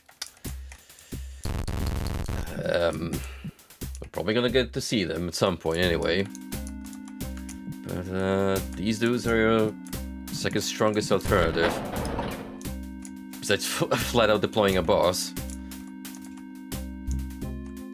Still. Who did this? Who did this? And for size comparison,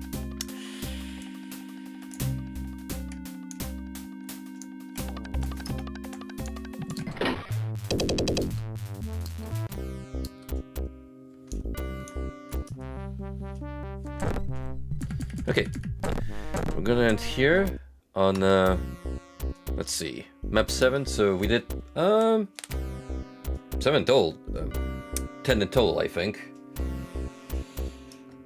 Which is probably less than the average Wolfenstein run, but then again, they are getting more detailed.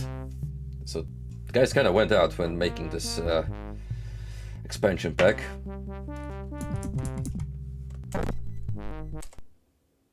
There's definitely gonna be, at this rate, 2 more streams because, mind you, as soon as we're done with Classic Wolf, I am following with Spear of Destiny. So we're just gonna go through the entirety of Vanilla Wolfenstein in one smooth playthrough.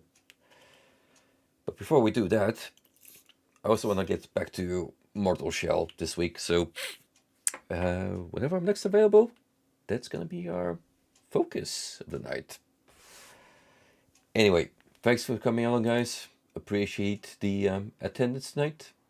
It's been a pleasure, and I'll see you all again next time. Have a good one.